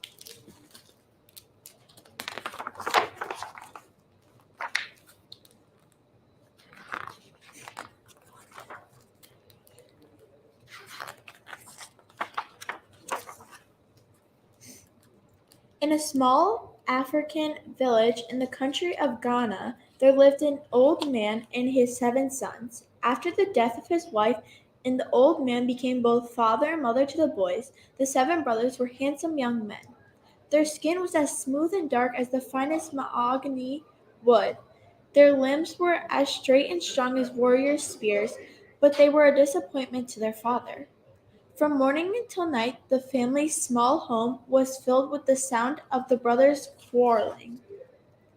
As soon as the sun brought forth a new day, the brothers began to argue. They argued all morning about how to tend the crops. They argued all afternoon about the weather. It is hot, said the middle son. No, a cool breeze is blowing, said the second son. They argued all evening about when to return home. It will be dark soon, the youngest said. Let's finish this row and begin a new one tomorrow. No, it's too early to stop, called the third son. Can't you see the sun is setting? Shouted the sixth son. And so it would continue until the moon beamed down and the stars twinkled in the sky. At mealtime, the young men argued until the stool Stew was cold and the fufu was hard. You gave him more than you gave me, whined the third son. I divided the food equally, said their father. I will starve with only this small portion on my plate, complained the youngest. If you don't want it, I'll eat it, said the oldest son. He grabbed a handful of meat from his brother's plate. Stop being so greedy, said the youngest. And so it went on every night. It was often morning before the 7 brothers finished dinner. One sad day, the old man died and was buried. At sunrise the next morning, the village chief called the brothers before him. Your father has left an inheritance, said the chief. The brothers whispered excitedly among themselves. I know my father left me everything because I am the oldest son, said the oldest. I know my father left me everything because I am the youngest son, said the youngest. He left everything to me, said the middle son. I know I was his favorite. Yes, said the second son. Everything is mine. The brothers began shouting and shoving. Soon all 7 were rolling on the ground, hitting and kicking each other. Stop! Stop that this instant, the chief shouted. The brothers stopped fighting. They shook the dust off their clothes and sat before the chief, eyeing each other suspiciously. Your father has decreed that all of his property and possession will be divided among you equally, said the chief. But first, by the time the moon rises tonight, you must learn how to make gold out of these spools of silk thread. If you do not, you will be returned out of your homes as beggars. The oldest brother received blue thread, the next brother red, the next yellow, the middle son was given orange thread, the next green, the next black, and the youngest son received white thread. For once the brothers were speechless.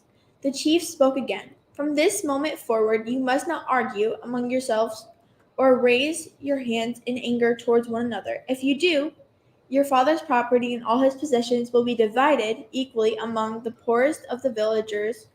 Go quickly, you only have a little time. The brothers bowed to the chief and hurried away. When the 7 Ashanti brothers arrived at the farm, something unusual happened. They sat side by side from the oldest to the youngest without saying anything unkind to each other. My brothers, the oldest said after a while, let us shake hands and make peace among ourselves. Let us never argue or fight again, said the youngest brother. The brothers placed their hands together and held each other tightly. For the first time in years, peace rested within the walls of their home. My brothers, said the third son quietly, surely our father would not turn us into the world as beggars. I agree, said the middle son. I do not believe that our father would have given us the task of turning thread into gold if it were impossible. Could it be, said the oldest son, that there might be small pieces of gold in this thread? The sun beamed hotly overhead. Yellow streams of light crept inside the hut. Each brother held up his spool of thread. The beautiful color sparkled in the sunlight, but there were no nuggets of gold in these spools. I'm not afraid, my brother, said the sixth son, but that was a good idea. Thank you, my brother, said the oldest. Could it be, said the youngest, that by making something from this thread we could earn a fortune in gold? Perhaps, said the oldest. We could make cloth out of this thread and sell it. I believe we can do it. This is a good plan, said the middle son, but we do not have enough of any one color to make a full bolt of cloth.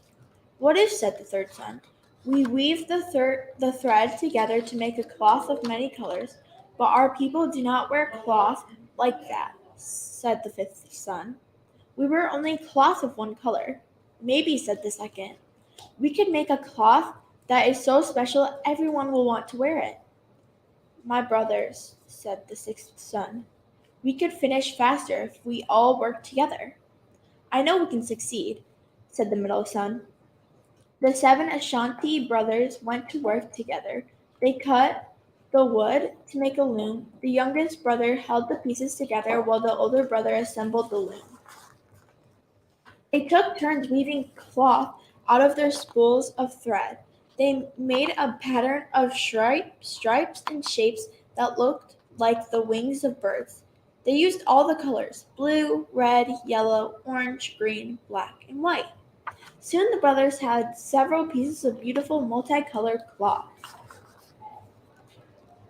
When the cloth was finished, the 7 brothers took turns neatly folding the brightly colored fabric. Then they placed it into 7 baskets and put the baskets on their head. The brothers formed a line from the oldest to the youngest and began the journey to the village. The sun slowly made a golden path across the sky.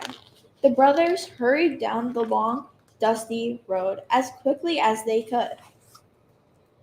As soon as they entered the marketplace, the 7 Ashanti brothers called out, "Come and buy the most wonderful cloth in the world.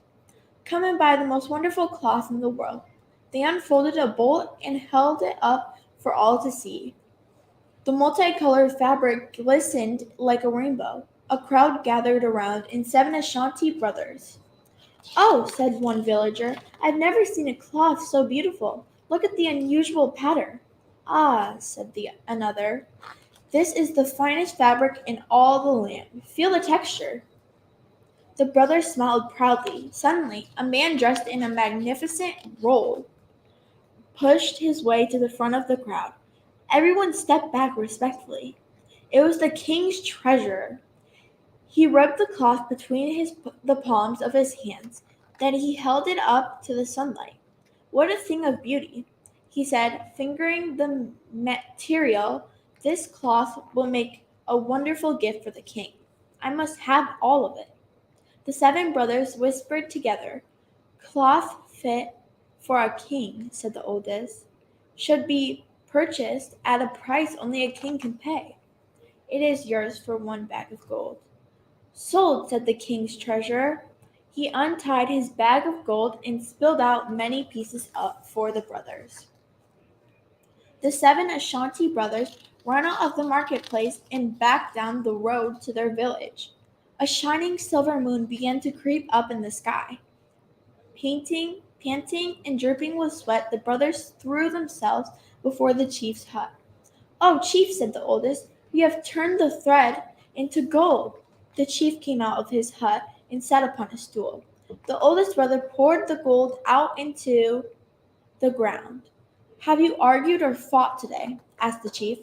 "No, my chief," said the youngest. "We have been too busy working together to argue or fight."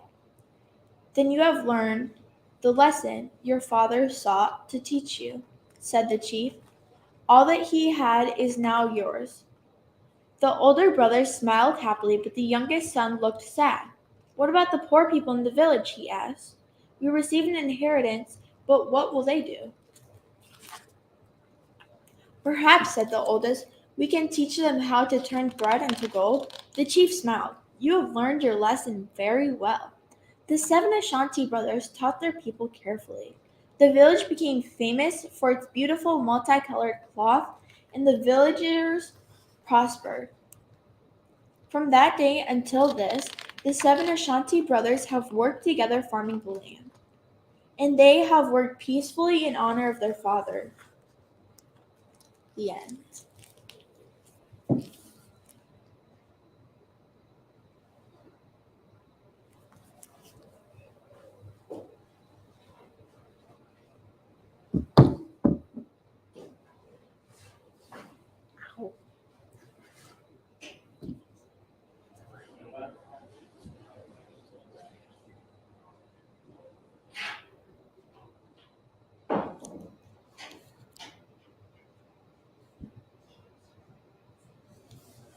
Hi, I'm Maria, and I'm going to read you Goodnight Krampus.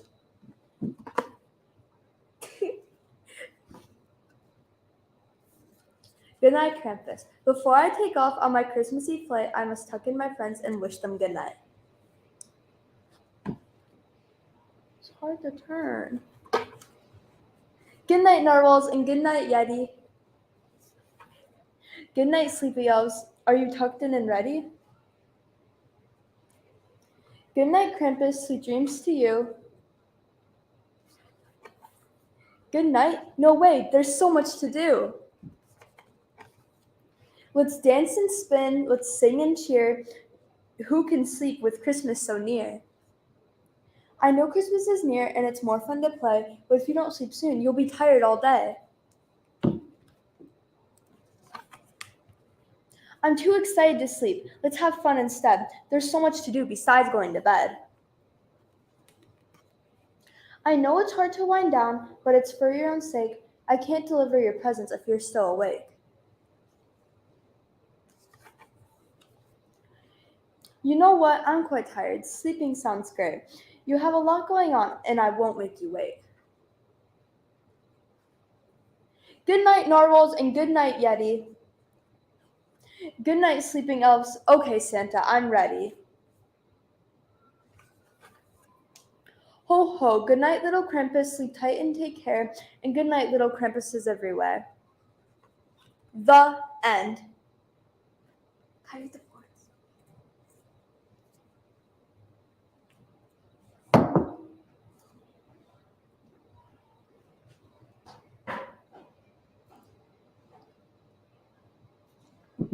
Thank you so much, Durkee Junior High, for some wonderful stories.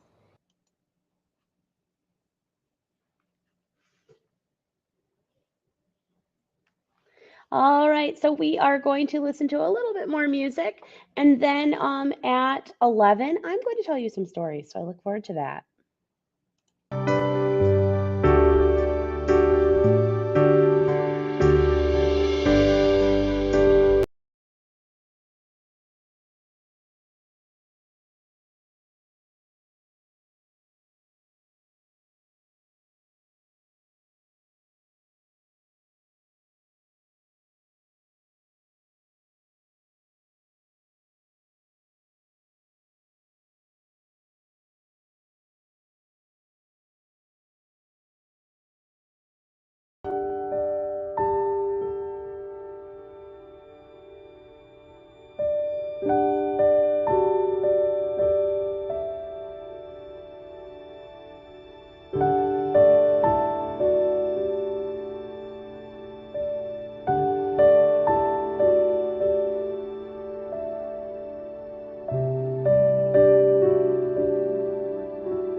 All right, everyone. I'm really excited to share with you one of my favorite claymation movies that was made into a storybook. This is The Year Without a Santa Claus by Phyllis McKinley and illustrated by John Manders. I hope you enjoy it.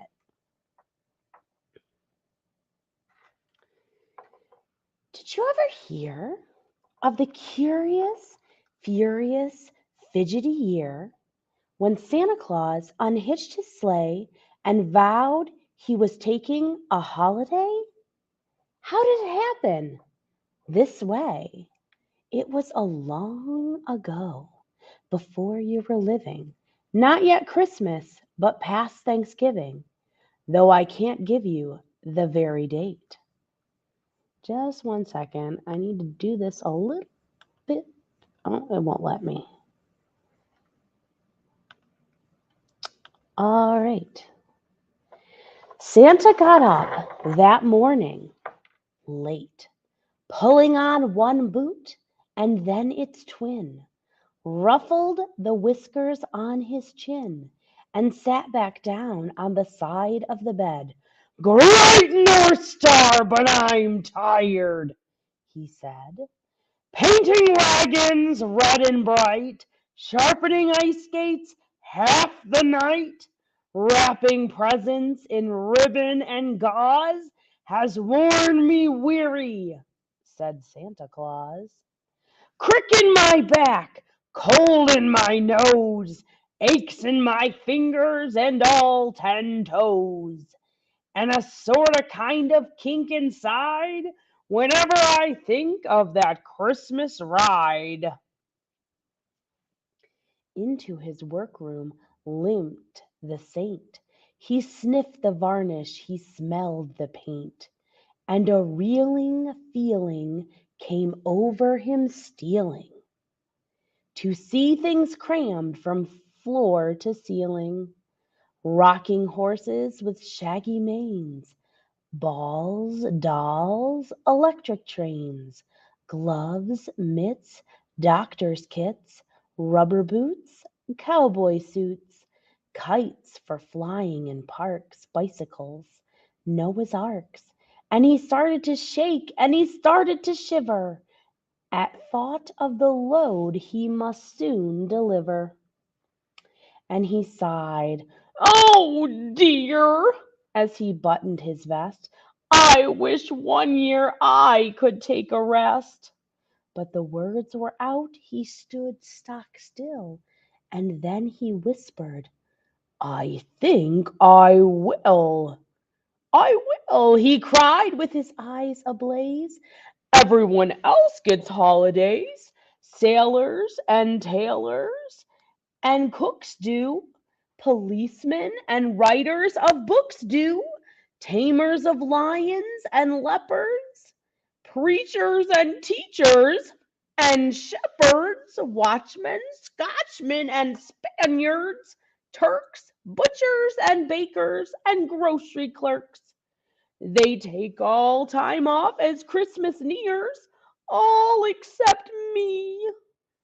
So it appears that saint or not, it's time I got my first vacation in 1,000 years." Out in the stable, nuzzling hay, the reindeer dreamed of Christmas Day. But Santa phoned to the reindeer groom. "Hang up the harness in the big storeroom," he called to the elves. He told each gnome, "Cover up the shelves, we're staying home." What? Cover the shelves? cried gnomes and elves. Cover the dolls and electric trains?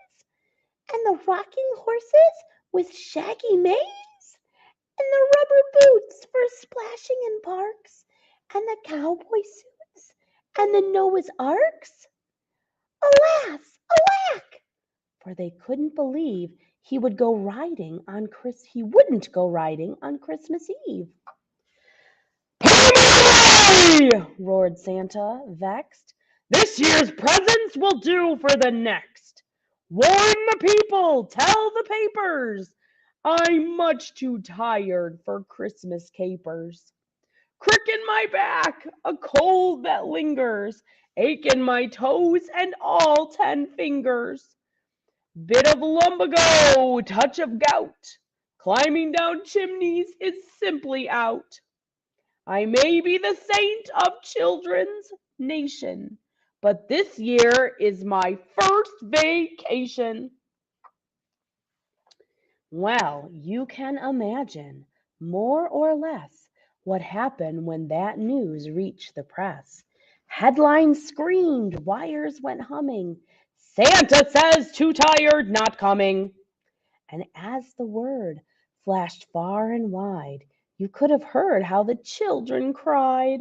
So violently they sobbed, their griefs the shops ran out of handkerchiefs, their tears filled up the kitchen sinks and cellars and empty skating rinks. They wept in school, at play they wept. They dampened their pillows while they slept. Before those darlings' eyes got dried, all the rivers rose 3 feet higher. And I don't know what would have happened quite except for Ignatius Thistlewhite. Ignatius Thistlewhite was a boy in Texas, or was it New York? 6 years old, but brave for his years. He sobbed no sobs, and he wept no tears, but he stood up tall in his class to say, Santa deserves a holiday. No, came the children's plaint. What is Christmas without our saint? Shucks now, fellows! Gosh, good gracious! Christmas is Christmas, cried Ignatius. And everyone tells me whom I've met it's a day to give as well as to get. Since all these years as the children's cause, Santa's been giving without one pause. Let's pull together in the Christmas weather and give this year to Santa Claus. Hooray! His classmates said. He's right! 3 cheers for Ignatius Thistlewhite. Fast as a hurricane, children hurled that happy message around the world. Over each continent, isle, and isthmus, let's give Santa a Merry Christmas. With snow, the earth was already whitening, and they rolled up their sleeves and worked like lightning. They opened their piggy banks, racked their brains. They charted buses and special trains, and ships and sledges and hydroplanes. To reach the pole by the 24th was their goal. East, south, west, north came gifts and gifts and gifts to spare from clever children everywhere.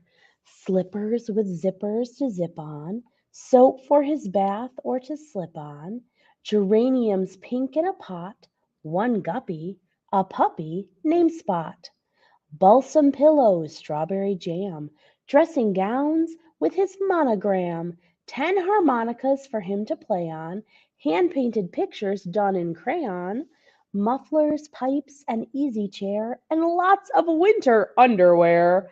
In New York State, a boy called Pudge cooked him a plate of homemade fudge, and a little girl guides of Britain each made him a scarlet mitten, while a boy in Siam sent him a Siamese kitten.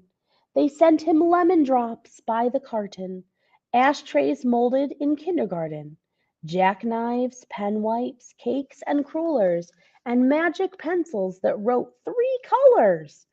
Tots who hadn't a penny to spend wrote him letters signed, "A Friend." And they had more fun that strange December, they said, than any could remember. Up at the pole in the fragrant hay, the idle reindeer dreamed in play. Comet nickered from some oats and corn, Dancer brandished his velvet horn. while sadly, sorrowly lounged at home each idle elf and gnome. Santa sat poking the fire, blinking, but nobody knew what he was thinking. Then suddenly from the sky there came the sounds of planes. He heard the hoot and the cry of ships and special trains. "Noel!" tooted the sledges. "Honk!" the buses cried, and out of his study window Santa put his head. He looked to the left, he stared to the right. He didn't trust his own eyesight. So many, so merry, so more and more packages were rolling to his front door. Smack at his doorsill they thundered. 1,000,000, 1,000, 100! Flat ones and fat ones and lean ones, crimson and silver and green ones, broad ones, odd ones, plain and romantic ones, little and big and great giant ones, parcels from London, Rome, Atlanta, and each addressed alike to Santa. Atop all of the banner glinted where Ignatius Thistlewhite had printed these words: "Good luck and holiday mirth from all the children upon the earth." With toots and hoots and honks light-hearted, the buses turned and trains departed, leaving the saint surrounded by parcels piled to the polar sky. Santa was silent for a minute. His eye looked bright, but a tear stood in it. Then he blew his nose like a trumpet blast. "God bless my soul," he said at last. "By the big Borealis, by my maps and charts, I didn't know children had such kind hearts. How could a man feel gladder, prouder?" He turned to his staff and his voice got louder. "Gnomes, elves, every mother's son, don't stand staring, there's work to be done. Bring in the barrels, fetch in the boxes, carry those packages, and don't break one." Where to put them there wasn't space, in parlor or study or any place. They overflowed bureaus, couch and table, filled the house, the sheds, the stable, slid from the mantel, jammed the casement, bulged from the attic, and burst from the basement. "There's nothing to do," exclaimed the elves, "except to empty some workshop shelves."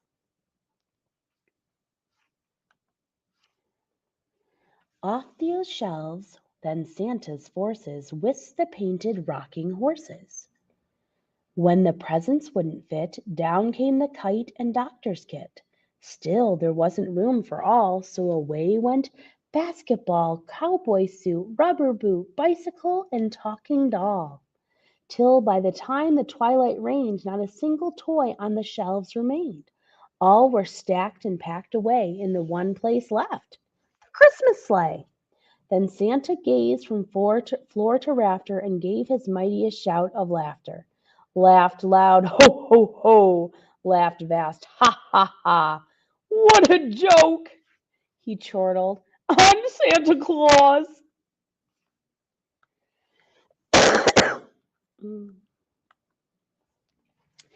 "You might as well phone the reindeer groom and take down the harness in the big storeroom. Get me my gloves and robe for my lap, and my coat and my warmest stocking cap.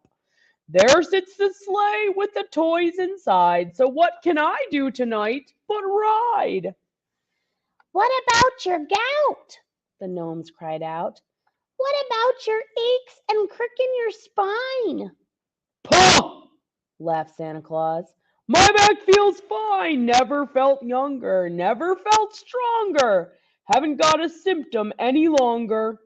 And before the midnight bell goes chiming, I'd like to do some chimney climbing. So harness the reindeer, let 'em rip. It's time to begin my favorite trip." With flurry and scurry and chatter and hurry, they brought him his cap and his lap-rode fury. They rustled up Cupid, they rubbed down Vixen, They polished the bells on Donner and Blitzen. There were cheers from the gnomes, from the elves applause. Then off the night that flew Santa Claus.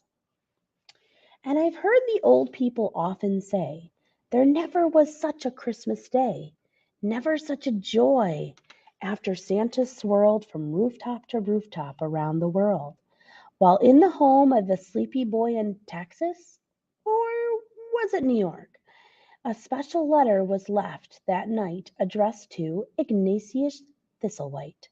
It was clipped to the handlebars like a medal of the best two-wheeler a boy could pedal. Dear Sir, was written in Santa's hand. Please thank the children in every land. Tell them I'll take good care, I hope, of the guppy and the puppy and the slippery soap. I like my pipes, I love my chair. I do appreciate the underwear. And I pledge to this promise to my sled and pack. Year after year, I'll be coming back. Vacations, I guess, weren't meant for me.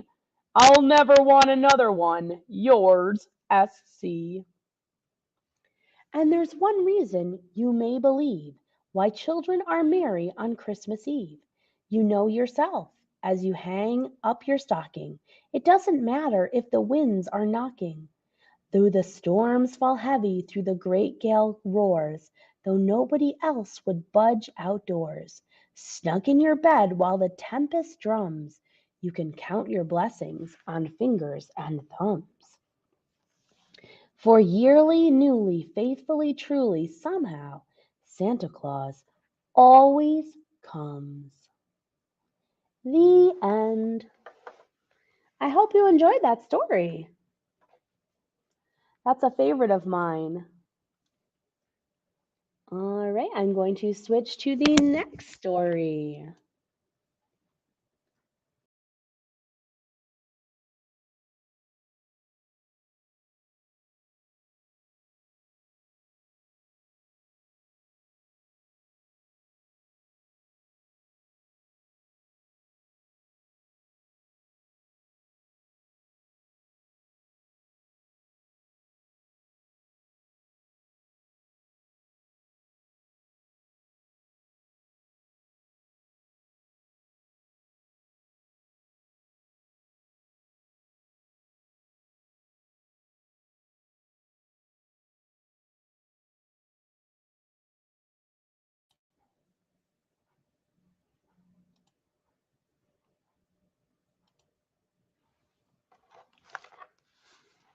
All right, this one is called The Deep and Snowy Wood by Elwyn Tate.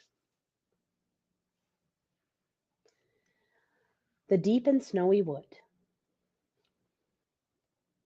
In the deep and snowy wood, where the cold wind blows,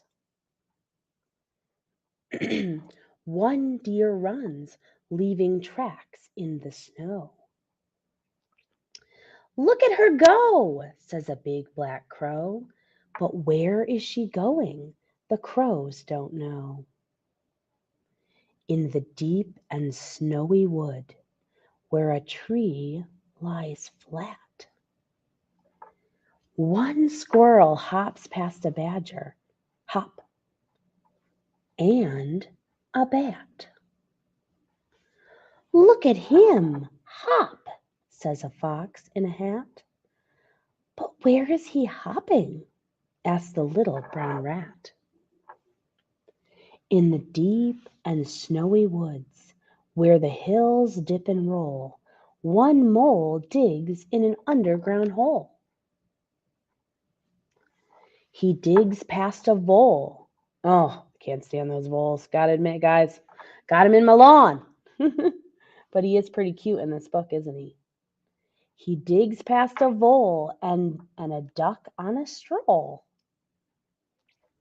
But where will he dig in his underground hole? Run, run, run! Dig, dig, dig. Hop, hop, hop. Where will they stop? A deer, a squirrel, a mole in the snow. Why are they waiting? What do they know? In the deep and snowy wood, so far away, from over the hills comes the sound of a sleigh. Oh, that looks like the northern lights back there, doesn't it? Jingle, jingle, jingle, jingle. The animals cheer, hooray, hooray! And now everybody knows, whoosh! It's Christmas Day. Merry Christmas. All right, let me cue up the final book that I'm going to share with you during this time.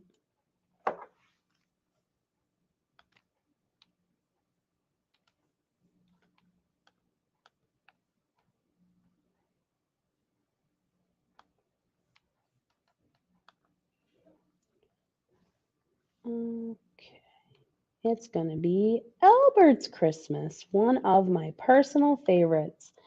I love this book so much that it was actually out of print for a while, and that made me very, very sad because it was a favorite of mine. So I was able to find it on, on Kindle. So I was really excited to find it. It's called Albert's Christmas. It's by Leslie Tryon. Excuse my cough. All right, we have a little email. Albert, Pleasant Valley, it's secret. Dear Albert, I'll be touching down on Christmas Eve, and I look forward to my Pleasant Valley stop. As always, will you be able to find some helpers? I'm sure they must keep this a secret. I'll be counting on you and your crew. Fly that PV flag, Kay Kringle. I wonder who Kay Kringle is. Any ideas? Who could Kay Kringle be? Let's find out. Ever so quietly rise from your sleep. Don't make a sound, not even a peep. Your ride is waiting. I know the way. The moon is as bright as Christmas Day. I wonder what those things are in the corner. Huh, they're pretty cool looking. There's work to be done. We've got to hurry, so hang on tight and please don't worry. He'll circle in low. Just look for the light. Red and green twinkling, stars in the night. Sing Kringle O, Jingle O, jolly ho ho ho. What's that in the corner? I've got a secret that you will soon know. Up in the hills, there's a place we will go to help with his landing by shouting out, whoa! A blizzard kicks up as they screech into place at the very first pit stop in Santa's big race. Welcome, dear Santa. On behalf of the crew, we offer this gift made especially for you. If you're ready, helpers, all start the clock. 12 minutes and counting. Tick-tock, tick-tock. First get the reindeer their bags of gruel and jack up the sleigh while they refuel.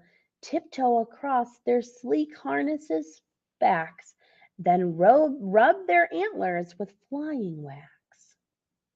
Scrape the runners, position the block. 10 minutes to go. Tick-tock, tick-tock. Comb through his eyebrows, his beard, and his hair. That sleeve is in a little need of repair. His tummy is grumbling. It's time for a snack. He needs extra strength to lift that huge sack. His lunch pail is empty. Be sure to restock. Just 8 minutes left. Tick-tock, tick-tock. Quick! Buff the bell, his boots and his buckle, while I tickle his belly to check out his chuckle. Ho, ho, ho, ho, ho. Squeegee the windshield, make it all clear. He must see every last chimney down here. With all of this stardust, there's really no way he could ever see past the hood of his sleigh. Now lower the jack, pull out the block. 6 minutes to go. Tick-tock, tick-tock. 32 hooves, let's see some action. File 'em rough to create better traction. Study a star map with all the reindeer, and then with their gift-giving charioteer. Get ready for takeoff. I'll fix the windsock. 4 minutes remaining. Tick-tock, tick-tock. Remove all the feed bags. Roll up the map. Tighten the seatbelt across Santa's lap. The reindeer are restless and ready to fly. They're searching for something up in the sky. Toss Santa his cap. Watch out. Clear the dock. 2 minutes to lift off. Tick-tock, tick-tock. We're down in 5 seconds. All systems are go. Can you help me with the countdown? 5, 4, 3, 2, 1, 0! First, a crunching on the snow, then the trembling of bells, and a jolly "Let's go!" The moon casts a beam that touches the sleigh, then a whirlwind of stars lifts them up and away. As the reindeer and sleigh rise into the glow, Santa looks back. Thank you, helpers! Ho, ho, ho, ho! Gone. Now their heartbeats are all we can hear. No hooves, no sleigh bells, no cries of good cheer. A shiver of snowy air tickles our skin. It's time we were home in our beds, all tucked in. While Santa is racing away towards the west, his helpers can get a good night's rest. Shh. Whisper, Kringle-O, Jingle-O, Holly, ho, ho, ho, ho. We'll sleep with a secret only we know. All helpers are special in Santa's kind eyes, so he rewards each with a special surprise. Are you a helper? Then this much I can say. You'll find your surprise on Christmas Day. Thank you so much for joining me during this time block. I really enjoyed sharing my stories with you, even though my, just a second, I have some chatting. All right, there we go. All right, thank you so much for sharing the stories with me. This was really fun for me, and we are going to take, let me check my schedule. Oh, no, we have some more stories starting at 11:30, so I'm just going to pause for about 2 minutes and get set up for the next ones. Thank you so much.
by Guy Francis.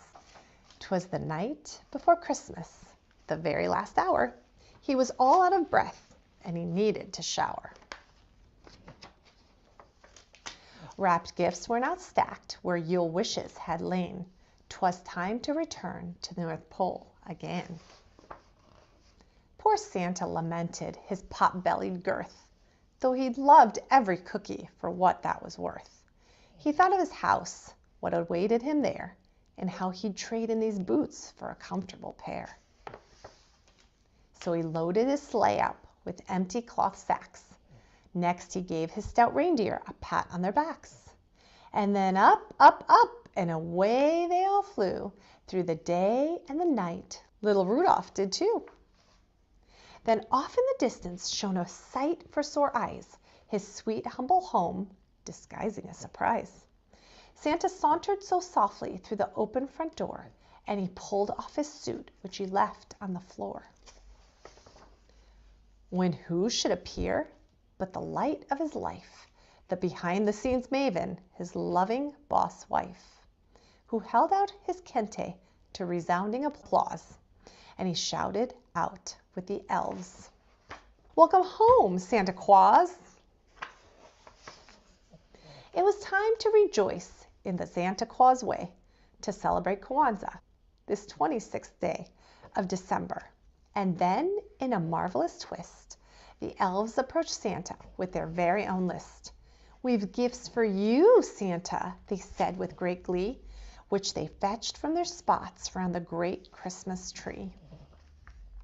First, Nyakumba and Kujichangulia, then Imani, Umoja, Ujama, and Ujima placed each grand Kwanzaa item upon Santa's lap, which brought tears to his eyes, the jolly old sap.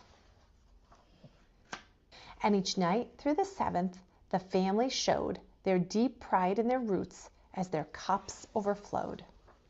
Till the last eve was ending and Santa decreed he had more Kwanzaa spirit and that he would need his dear to go on one more of their night flights, but they'd have to go higher to reach greater heights. So the elves and the missus packed themselves in the sleigh, and when Santa was seated, they set out on their way. To the top of the trees, to the galaxy's end, as he thought of the message he wanted to send. Then using his magic, which he gets from above, Santa lit up the heavens in colors of love. 'Twas the most glorious vision in the whole universe. Happy Kwanzaa, peaceful men, goodwill toward earth. Santa's hope and his blessing for the people of earth. You can celebrate Kwanzaa just like the Quazis. Umoja's pride unites the family. Kujichagulia is determined always to speak her mind. Ujima is responsible for solving problems. Ujama cooperates and trades fairly. Nia's purpose is to keep the community great. Kumba is the most creative of all. And Imani's faith and vision keep all our dreams alive. Tough Cookie, a Christmas story by Edward Hemingway.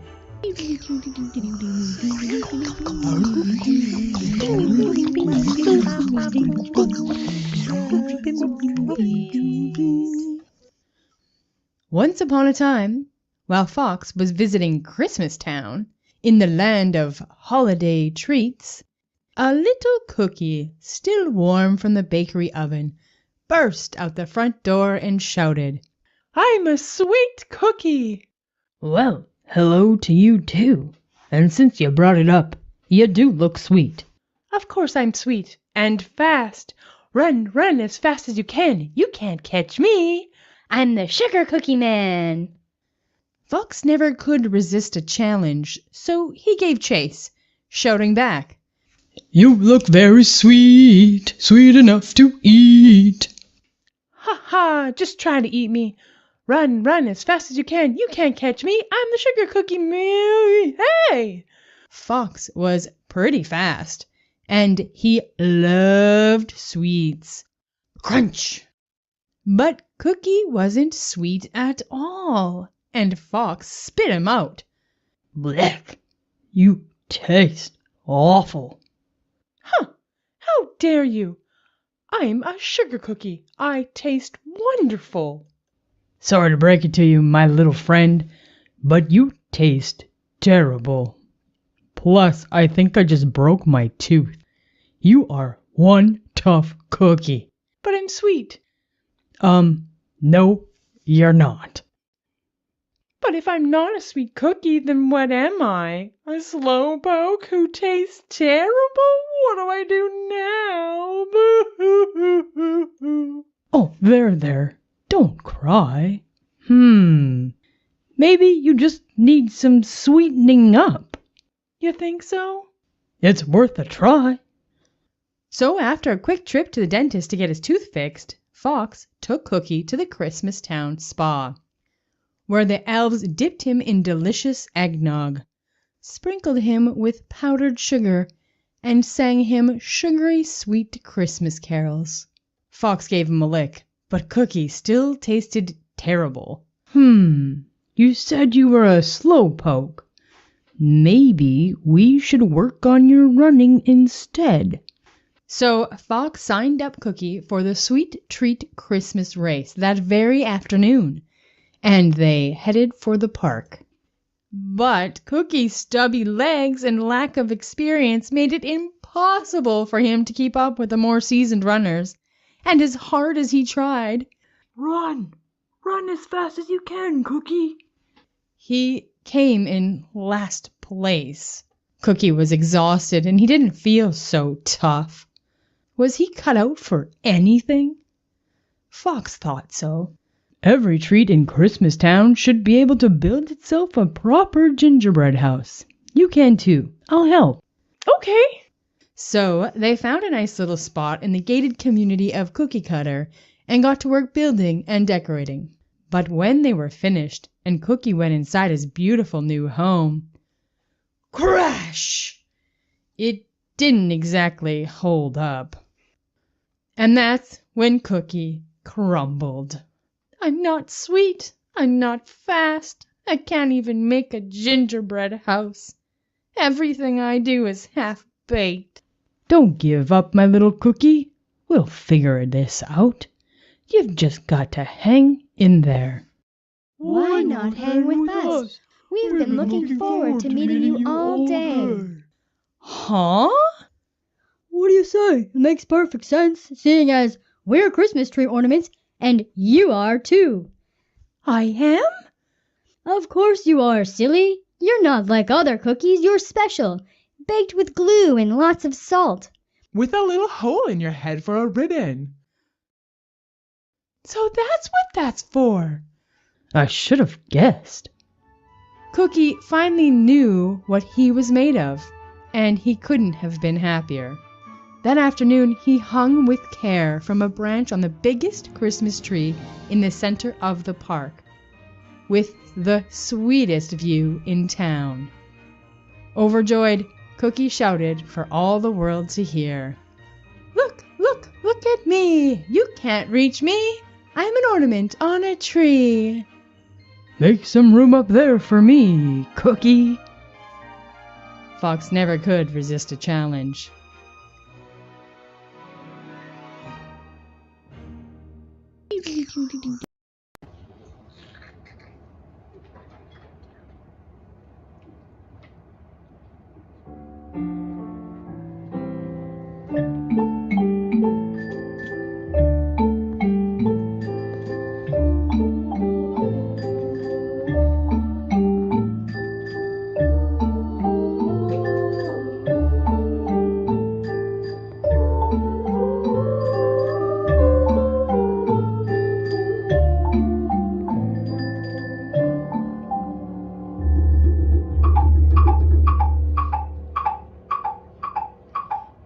Whose woods these are, I think I know. His house is in the village, though. He will not see me stopping here to watch his woods fill up with snow.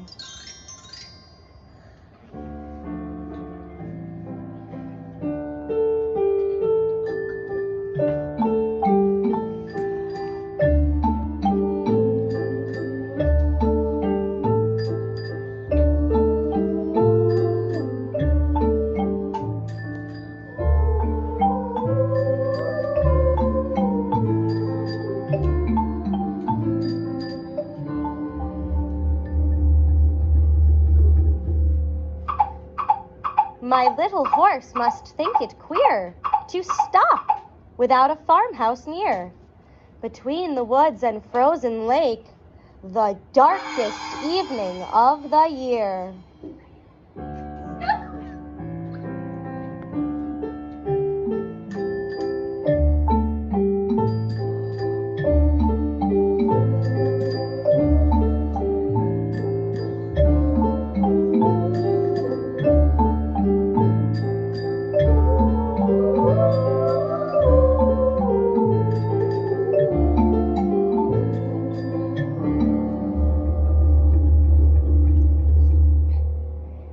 He gives his harness bells a shake to ask if there is some mistake. The only other sounds the sweep of easy wind and downy flake.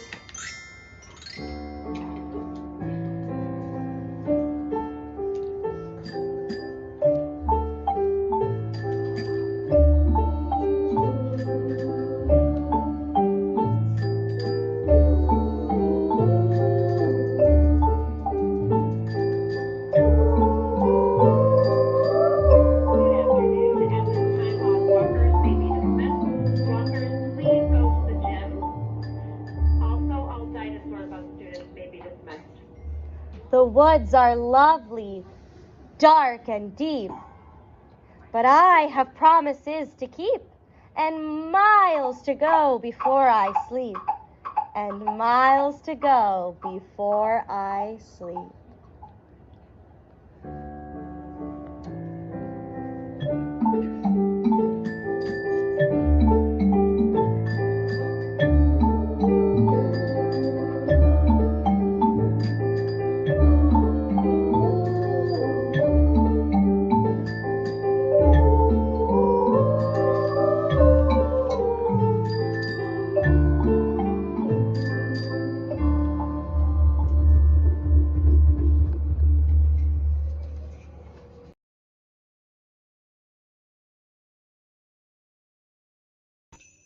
Hi, welcome to the read-along of How to Catch an Elf. There are candy canes hidden on each page of the book. Can you find every candy cane? It's Christmas Eve! Hip hip hooray! Yes, Santa's coming round. He's bringing toys to girls and boys in every house in town. Some kids have tried to catch him, but Santa's fast, you see, so they've set their eyes on a smaller prize, and now they're after me. I'm not my friend upon a shelf, who comes each year and sits. No, I've got style and I've got grace. I'm the elf that never quits. Now, Santa's ready, time to go. I'm sure your traps are scary. I'll do my best to dodge them all and leave you feeling merry. In I go to Emma's house to make sure all is clear. A tinsel net? Oh, that's just fun. I won't get caught in here. Jaden's trap cannot be missed. I think it's double-sided. He's got his spot on my naughty list. You bet that's been decided. Another house is filled with treats. These kids are getting smarter. I can't resist the candy canes. My job is getting harder. Santa slowly lowers me into a dangerous room. If I touch down, he won't just frown. There'll be a bonbon boom. Your Christmas maze is all laid out. My work's no longer cushy. I safely brought you all your gifts. But hey, you zapped my tushy? And now my radar's perking up. This next one's quite a chore. We don't yet know what lies ahead in this family grocery store. We run inside and get caught up in an avalanche of food. We've seen all kinds of traps before, but not to this magnitude. The dinner cannon burps and spits and shoots out ham and gravy. And then it follows with dessert? Please, Santa, will you save me? We tumbled down the waterfall above the Eggnog River. But Santa and I are an awesome team. Together we deliver. And now it's time for us to leave. Our night is nearly done. You tried your best this Christmas Eve. So Merry Christmas, everyone. If you're a mom, dad, uncle, or auntie, and you're looking for more fun read-alongs to share with the kids in your life, consider subscribing.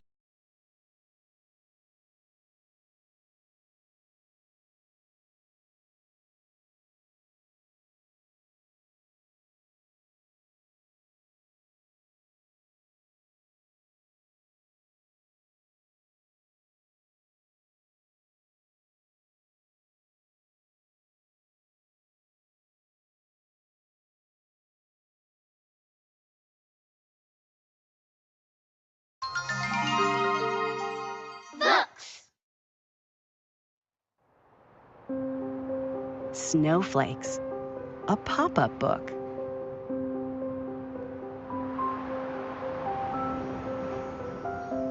Most snowflakes have 6 sides.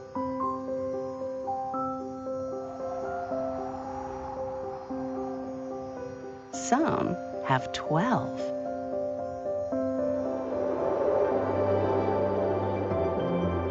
Snowflakes and the Snowflake Man. The first person to photograph a snowflake in 1885 at the age of just 19 is also the person who first recognized that no two snowflakes are alike. Wilson A. Bentley, now known as the Snowflake Man, looked at snow crystals through his microscope and was amazed that each revealed a masterpiece of design. Through his photographs, he was able to share these masterpieces with the world.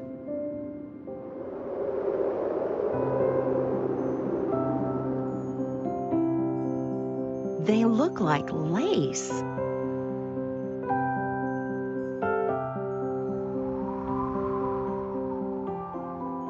And fine-cut jewels falling.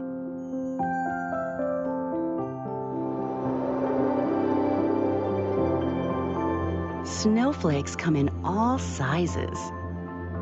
Most of the snowflakes Bentley saw in his home state of Vermont were tiny, formed by combinations of snow crystals, each created by water vapor, condensing into droplets and freezing on a speck of dust in the atmosphere, and growing as more droplets condensed around it. The largest snowflake in recorded history fell in Montana in 1887. Measuring 15 inches wide and 8 inches thick.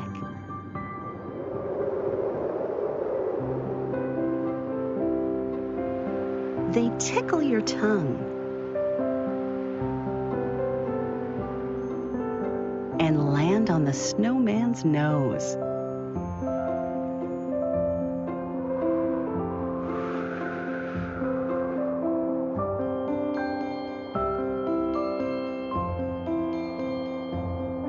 Watch their miracle before they melt.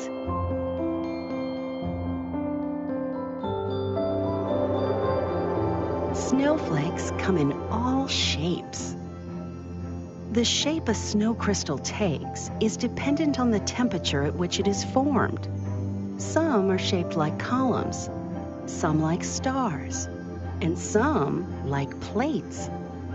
Snowflakes are very hard for scientists to examine because they melt, and that unique design is then forever lost. The Snowflake Man was frustrated at his inability to complete drawings of beautiful snow crystals under his microscope before they melted. So he turned to photography.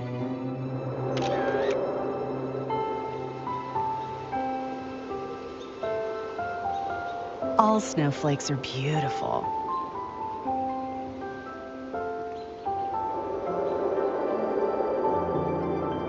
Snowflakes on film. Bentley published more than 5,000 photographs of snowflakes in his lifetime, each demonstrating the complexity, variety, and beauty of the infinite combinations of snow crystals. The Snowflake Man captured crystals on a black wooden tray as part of his unique process to best reveal the intricate details of each snowflake.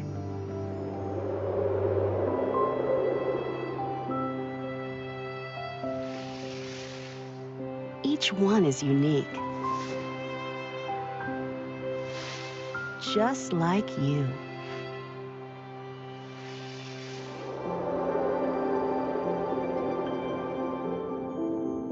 Snowflakes are all different. The Snowflake Man demonstrated that no two snowflakes are alike. But why is that true? The reason is that snowflakes are each formed by up to 200 snow crystals, each consisting of hundreds of billions of water molecules, randomly scattered throughout, and each shaped by the temperature and wind. That process yields an infinite number of shape possibilities, so no two will ever be identical.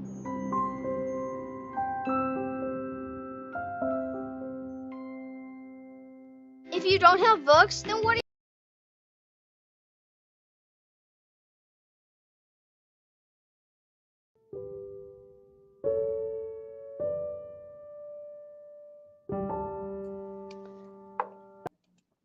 Hello, everyone.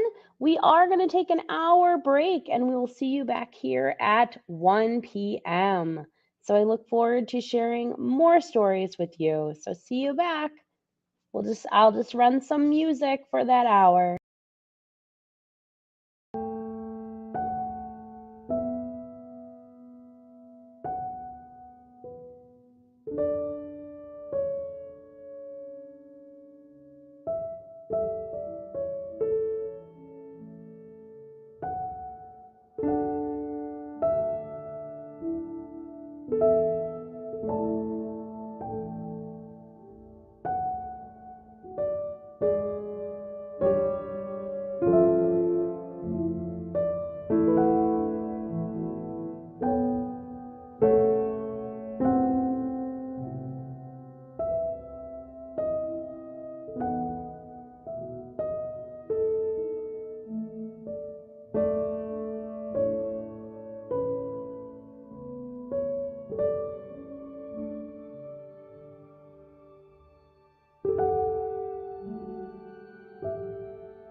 among the leaves so green.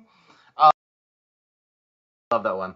No, that's all men sing. Let every man so pitch his song to help his neighbor sing along. To each and all contentment bring when all men sing. Yeah! I like that one. No, I love that one. No, that's terrific. And hopefully you've got, you know, if you think about it, all different kinds of music that you have at different times of the year, whether it's, you know, blasting the radio in the summertime with the windows rolled down, or, you know, music that you associate with Got the hammer holidays dulcimer this time going of during the year. winter season. Yeah. So just different things that we associate with different times that way. But hopefully there's music for all. Yeah. And we have another one for you. We do have another one for you. In fact, we have two other ones for you, but It's we're true. not going to sing them at the same time because that would sound very really weird. Yep. But so the first other one that we've got for you here is actually a wassail. Now, when most people think of wassails, What's a wassail? they think of something like, "Here we come, a wassailing among the leaves so green."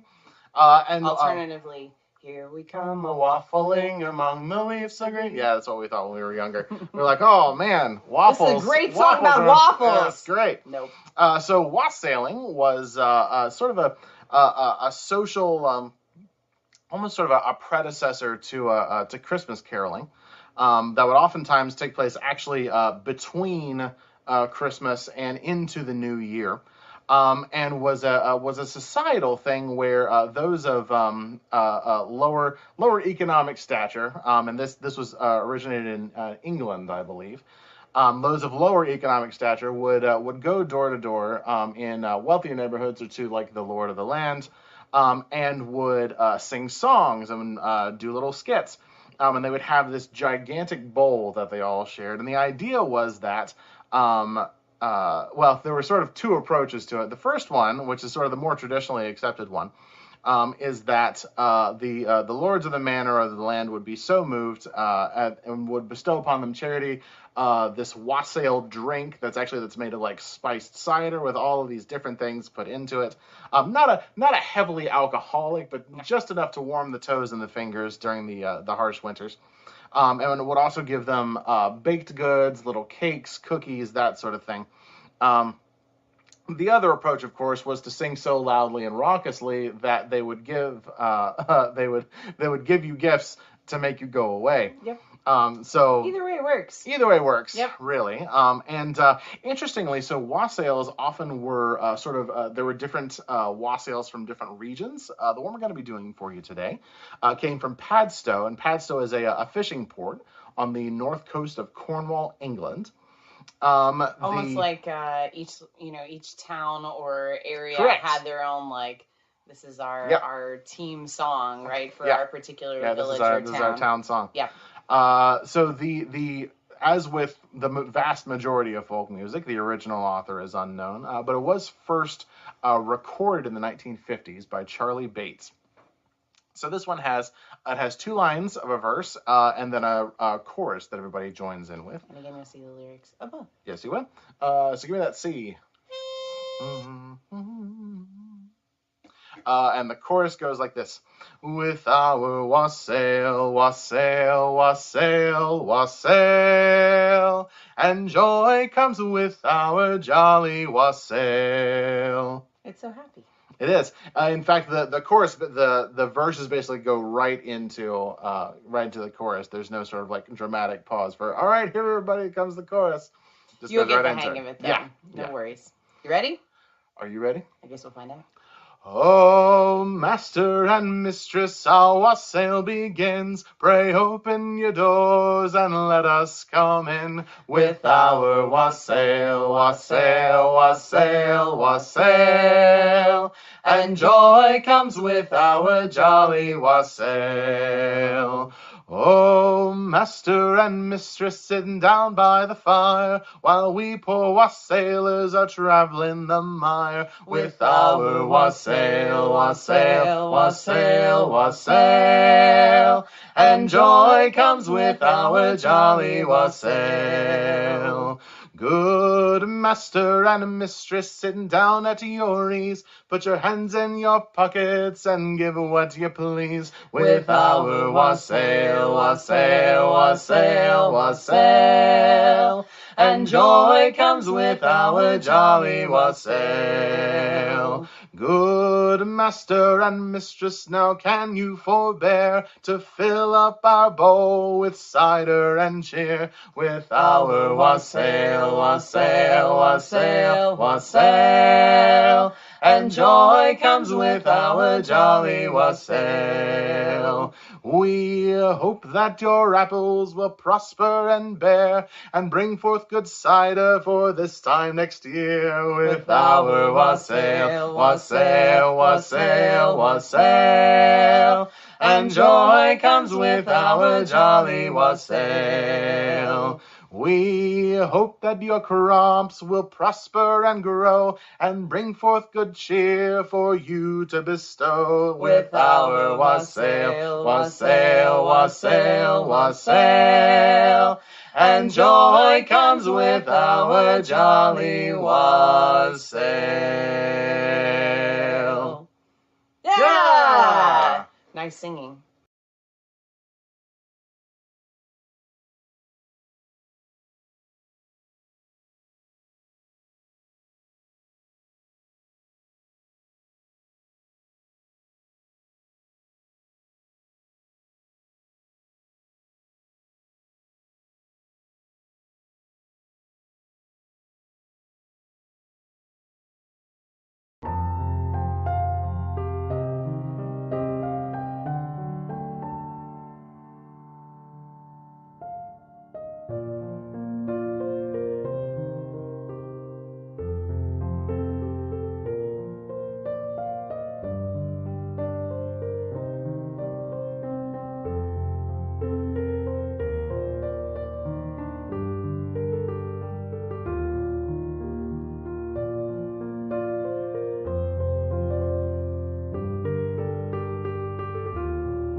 Hello, everyone. Welcome back. I hope you had a really excellent lunch or whatever you were doing.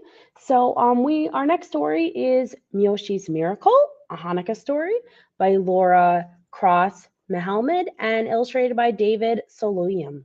Now, be kind with my pronunciation. I will do the best that I can. So, I'm really excited to share this story with you.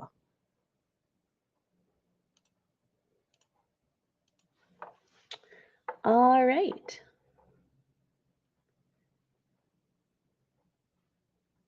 Starlight, star bright, magic on a winter's night. White snow, candle glow, far away and long ago. In the village of Washniak lived a milkman named Miyoshi and his wife, Bila. Since he owned only 2 cows, Miyoshi earned a meager living. Still, he was known as a generous man, always ready to help his neighbors. Bila scrubbed and cooked and tried to scrape together a few kopecks for a nice Sabbath meal. But oi! How she could scold! Everyone said that she had the sharpest tongue in Wishniak and little patience for Miyoshi's generous ways.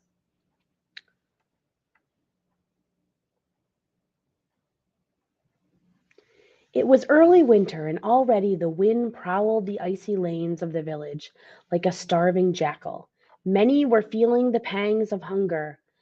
Malka, the widow, and her ailing son Shmuel, Hashi Fenster, out of work, and with his wife expecting their 13th child, frail Bubby Rivka, the housebound with her calico cat, Miyoshi left an extra quart of milk here, a pint of thick cream there.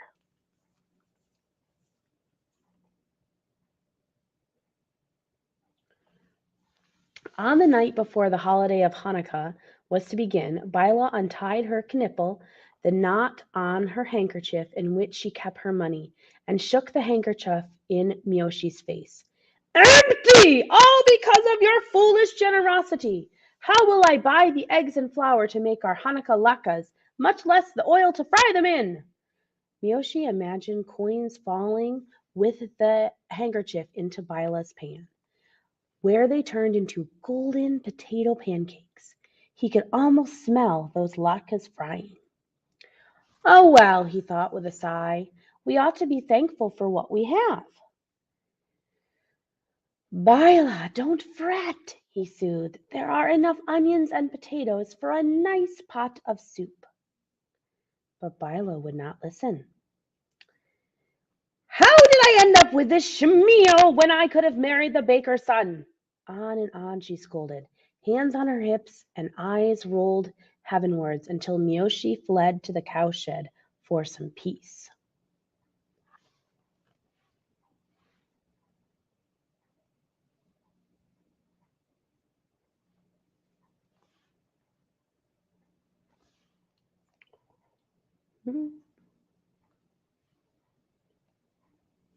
Just 1 second.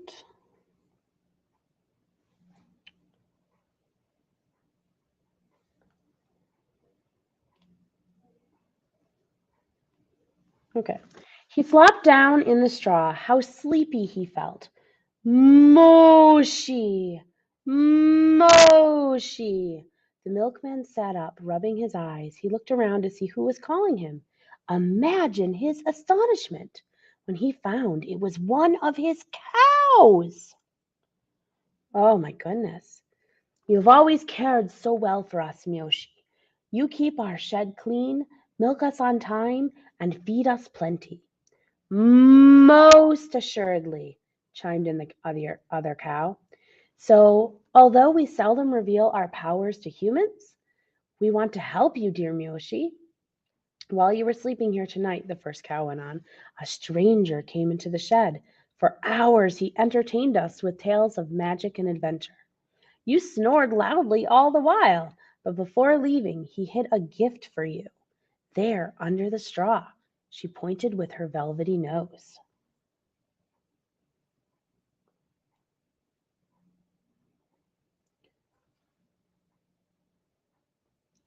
For me? Miyoshi reached down and felt something cold and hard.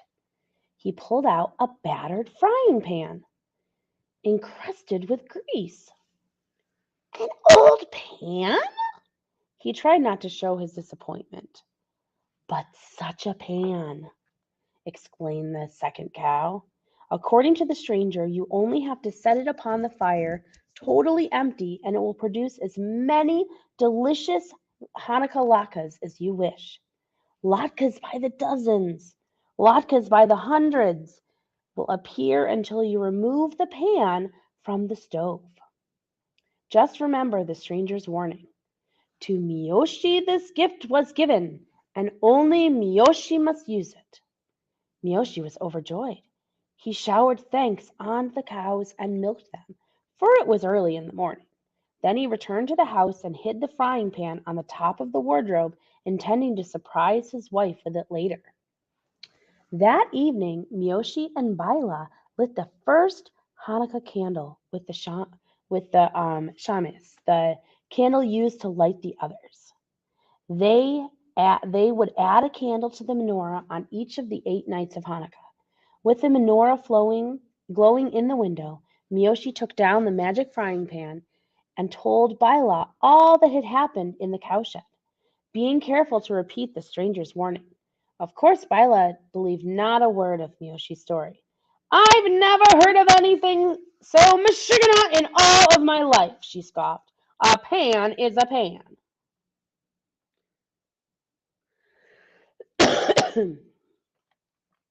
Nevertheless, Miyoshi placed the pan over the fire. A lovely sizzle filled the air.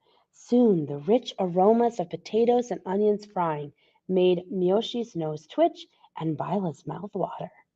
And then there were latkes, plump as little golden pillows, with edges like golden lace.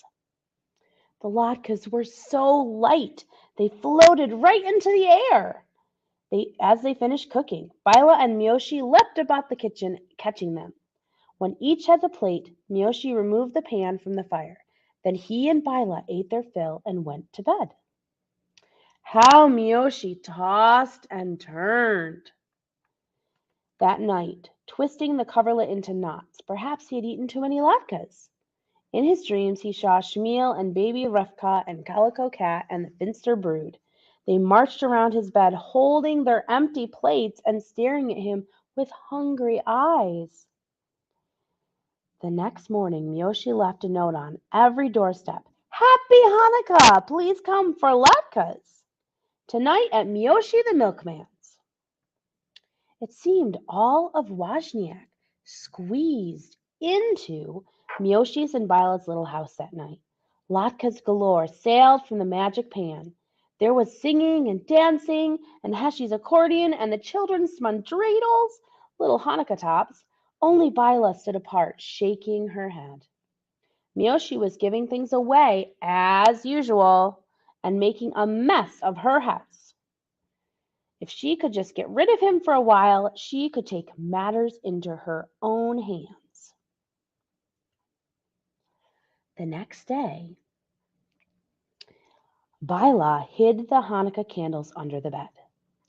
Miyoshi, there are 6 more days of Hanukkah left. All of our candles are gone, she wailed. Then she sent him off to borrow some from her sister in the next village. She knew that it would take him hours to walk there and back. As soon as the door banged shut, Bila made a sign and hung it in the window. Bila's Cafe. Luscious latkes, 1 kopeck each. She took down the magic frying pan. Of course, she remembered Miyoshi's warning about the stranger's warning.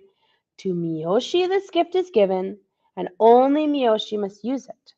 But why shouldn't the magic work for her? After all, she was his wife. Bila placed the pan on the fire. There was a sizzling sound. It grew louder and louder as she waited for the perfume of frying latkes to reach her nose. But instead, a burning odor filled the kitchen. Bila pushed the pan away from the flame, but the smell grew stronger, catching in her throat. A plume of smoke uncoiled like a gray serpent. Dipping up some water, Bila flung it into that pan. Hiss! Water splattered everywhere, and before she could blink, each droplet changed into a hairy little demon with pointy ears and a forked tail. The creatures danced around and around Bila, giggling and pelting her with burnt latkes. Then, climbing onto the stairs and the table, she shook out her handkerchief in her face. Bila spun this way and that way until she was dizzy, but she could not escape. Just as she swooned to the floor, the door opened. In blew Miyoshi on a cold wind draft. He was followed by Wozniak's own rabbi and his wife, the Rebbitzin, whom Miyoshi had chanced to meet on his way out of town.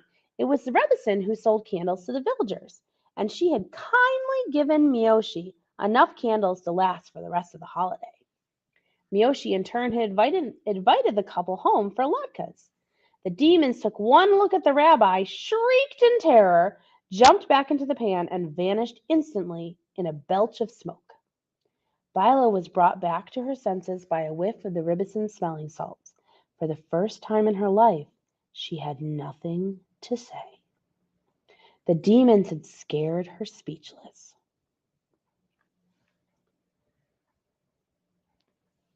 Forever grateful to Miyoshi for saving her, Bila took time from her housework to help with the milking. She fed the cows and cleaned the shed. With his newfound love of cooking and entertaining, Miyoshi prepared meals and cared for the house. By the end of Hanukkah, Bila found that she could speak again, in a voice so kind that even the cows conversed with her. From then on, Miyoshi and Bila were seen delivering the milk together. As for the magic frying pan, even back in Miyoshi's hands, it refused to make another pancake. So instead of sitting on top of the wardrobe, it was sealed in a display case in the rabbi's courtyard.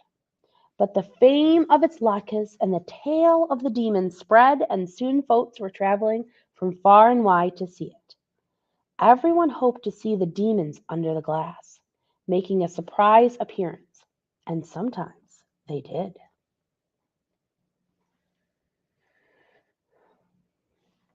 The visitors to Washianak needed food and lodging, heels for their boots and hay for their horses.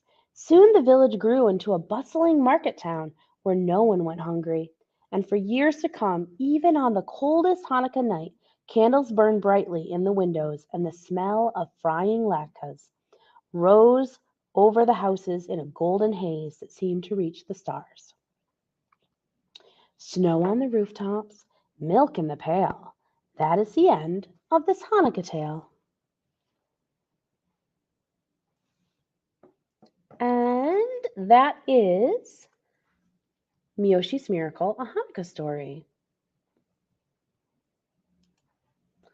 Let's move on to the next story, which is a relatively new one to me that I discovered. Let me get back to the beginning. Come on. Go.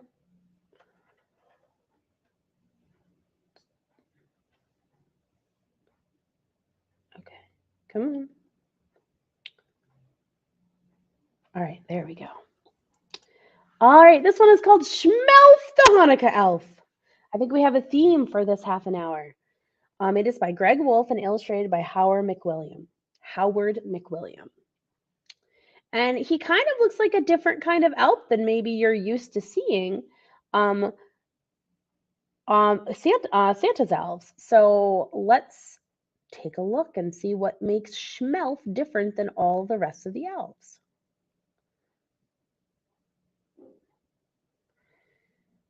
All right. Up at the North Pole, covered in snow, you'll find Santa's workshop, as most of you know. No one can do it all that work by themselves, so helping him out are his army of elves. The most unsung elves are those who are the elves in charge of checking the list. They all work so hard down to the last elf, and the newest of them was a fellow named Schmelf. Schmelf didn't spend time playing merry elf games, but sat in his cubicle staring at names. His job was to check through Santa's list twice to see whether kids had been naughty or nice. Schmelf loved what he did, but as Christmas drew near, he looked at his list and he cried, "Oh dear!" He'd found many children who had been quite good, but did not receive presents, though it seemed that they should. He ran like a flash to see the head elf, who smiled and said, "Now calm yourself, Schmelf. Of course you didn't know, since you're quite still newish, but the kids on this list are actually Jewish. They don't celebrate Christmas, but that's just fine. You see, they celebrate Hanukkah, their own jubilee. It won't be dear Santa who brings them a gift, but their mommies and daddies. Do you get my drift?" Schmelf returned to his desk. His mind was quite shaken. Kids with no Christmas? He must be mistaken. So later that night, careful not to be missed, he snuck off to visit a house on the list. Schmelf peered in and wondered, could this be right? There wasn't a tree or a stocking in sight.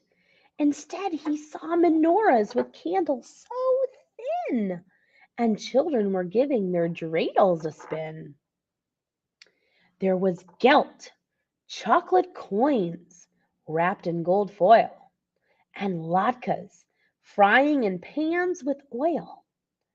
Then Schmelf saw that there were presents, one for each night. His elvish eyes gleamed as he squealed with delight. Schmelf listened as Mom told the Hanukkah story of the Maccabees' battle for Israel's glory. And though the brave soldiers won their great fight, their temple had oil for only one night. But once they'd set the oil ablaze, a miracle happened. It lasted 8 days. "Hey, Hey, now I get it, Schmelf said with a grin. Hanukkah's awesome! I'm totally in! He raced back north and went straight to the boss, the big man himself, good old Santa Claus. Schmelf explained his discovery. This holiday, grand, and when he was done, Santa held up his hand. Good, Schmelf, chuckled Santa. It fills me with great joy to see how you care for Jewish girls and boys. It shows me that you are much more than a clerk, and so I will task you with this special work. Hanukkah is a time for family and song, for joy and tradition. It's where you belong. I've decided. At Hanukkah, you'll travel the world, bringing magic and joy to each little girl and boy. Santa gave Schmelf clothes of white and blue, the colors of Hanukkah. That much Schmelf knew. And a sleigh that could soar straight through the air, with a Jewish reindeer by the name of Asher. Now, you good Jewish kids, for 8 nights each December, Schmelf will come and visit, some years in November. He'll make sure that your latkes are crispy and thin, your menorahs burn bright, and your dreidels win. If there's one special gift that you'd like this year, tell Schmelf. He'll whisper it in Mom or Dad's ear. He'll do what he can to nudge them this way in hopes that the presents will bring cheers of hooray! To reward Schmelf and Asher for all of their goodwill, you can leave out some gelt and a nice kosher dill. What a magical Hanukkah, you'll think to yourself. See you next year, Schmelf the Hanukkah elf. That is the end of that story. All right, I'm going to share another little story with you called the Yeti. It is called, sorry about that. I lost the name of my story. All right, well, why don't we get it started, and then you'll find out what it is called. It is about a Yeti. I know that much. Anne Schuster. Yetis Are the Worst by Alex Willen. Psst, over here. Did you know that we goblins can be quite secretive? We lurk in the shadows. We pop up in unexpected places. And we are masters of disguise. It's me, Gilbert. And yet, people seem to be intrigued by one curious creature more than any other. Yetis. Now, I know what you're going to say. Yetis are so cool and mysterious, etc., etc. But plenty of things are just as mysterious as Yetis. Like the Tooth Fairy. What does she do with all of those teeth? Gnomes? How do they keep their heads so pointy? Peanut butter and banana sandwiches equals deliciousness. Why are they so tasty? And of course, goblins. How are they so clever? What secrets lie behind those enchanting eyes? How are they always so fashionable? There is no way that Yetis are more mysterious than goblins, and I'm going to prove it. The only reason that people think Yetis are mysterious is because no one has ever seen one. So that's what I'm going to do. I am going to find a Yeti and take their picture, thus proving that there's nothing mysterious about these fluffy, mountain-dwelling behemoths. Look at that! Mere minutes into my search and I have already spotted a Yeti. And now to capture it on film, proof of the so-called mysterious shrubbery. Okay, so that wasn't a Yeti, not a problem. There is bound to be one around here somewhere. I just need to go farther up the mountain. Aha! Now that is definitely a Yeti. At long last, everyone will know the truth about an ice carving bunny. That's fine, I'm not upset. Tired, sure. Freezing, absolutely. But I am not leaving this mountain until I've found an actual Yeti.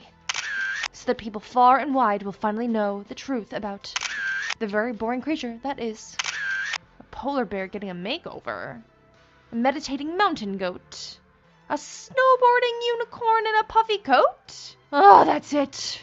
I give up. Why is it so hard to find one single Yeti on this whole mountain?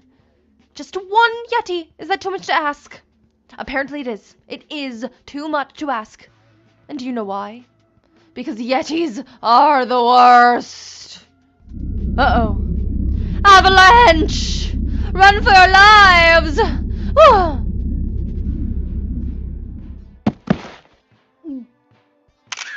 Like I said, Yetis aren't so mysterious.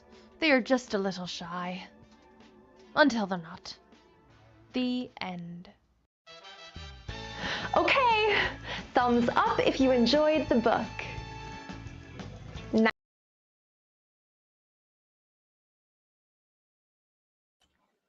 All right, we will have our next group at 1:30. So let's just pause for about 5 minutes.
How the Grinch Stole Christmas by Dr. Seuss.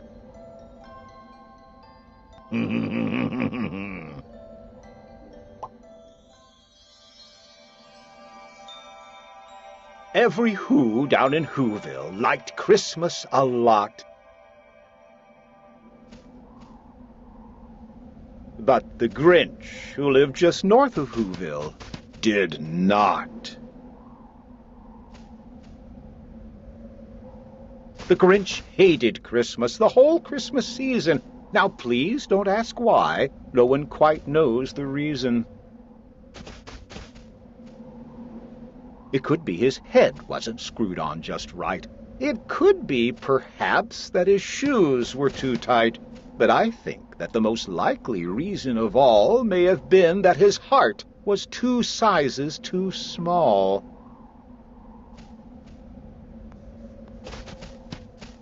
But whatever the reason, his heart or his shoes, he stood there on Christmas Eve, hating the Whos.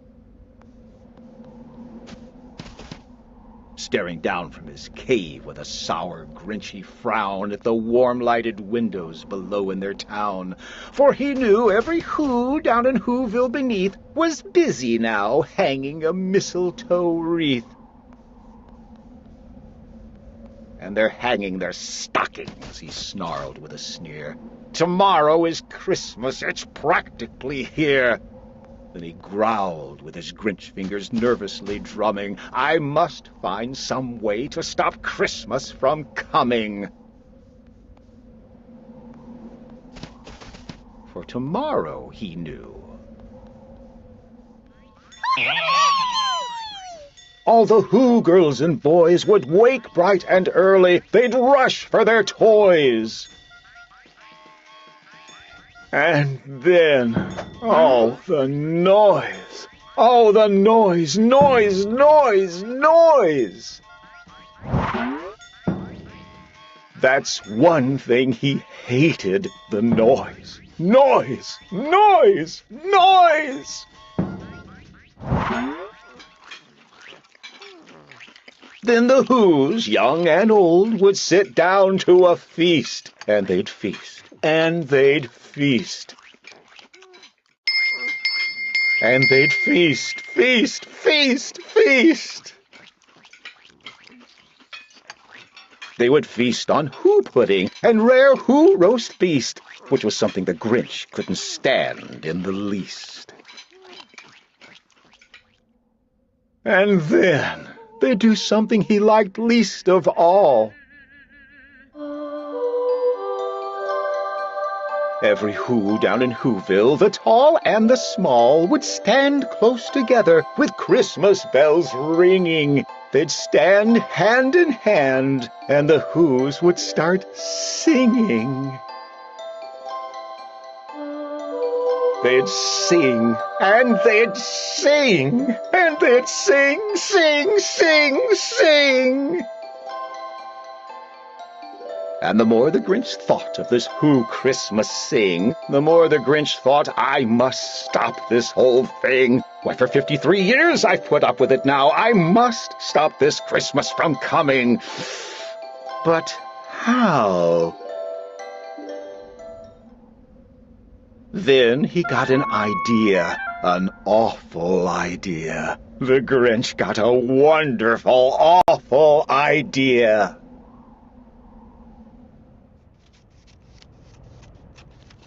I know just what to do, the Grinch laughed in his throat, and he made a quick Santa Claus hat and a coat.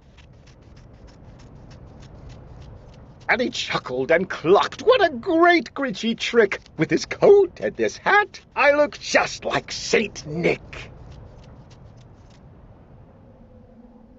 All I need is a reindeer.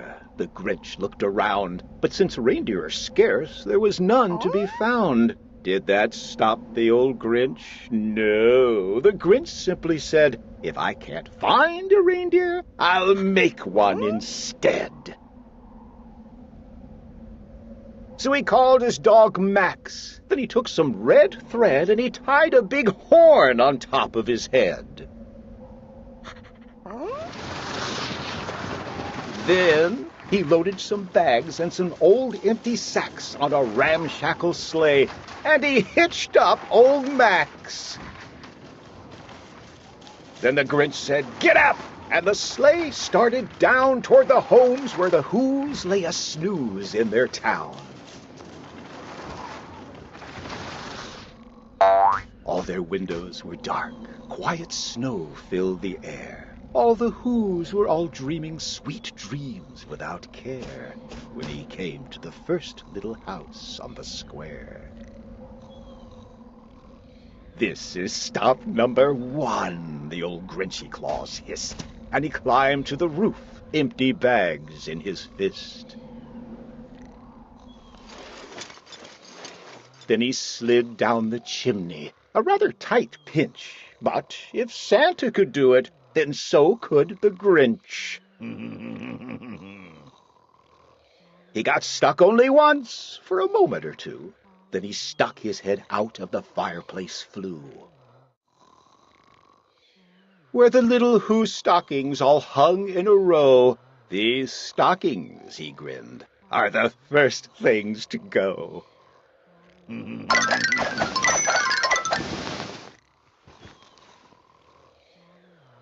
Then he slithered and slunk with a smile most unpleasant around the whole room, and he took every present: pop guns and bicycles, roller skates, drums, checkerboards, tricycles, popcorn, and plums. And he stuffed them in bags. Then the Grinch very nimbly stuffed all the bags one by one up the chimbley.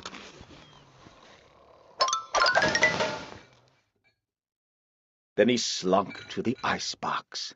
He took the Who's feast. He took the Who pudding. He took the roast beast. He cleaned out that icebox as quick as a flash. Why, that Grinch even took their last can of Who hash.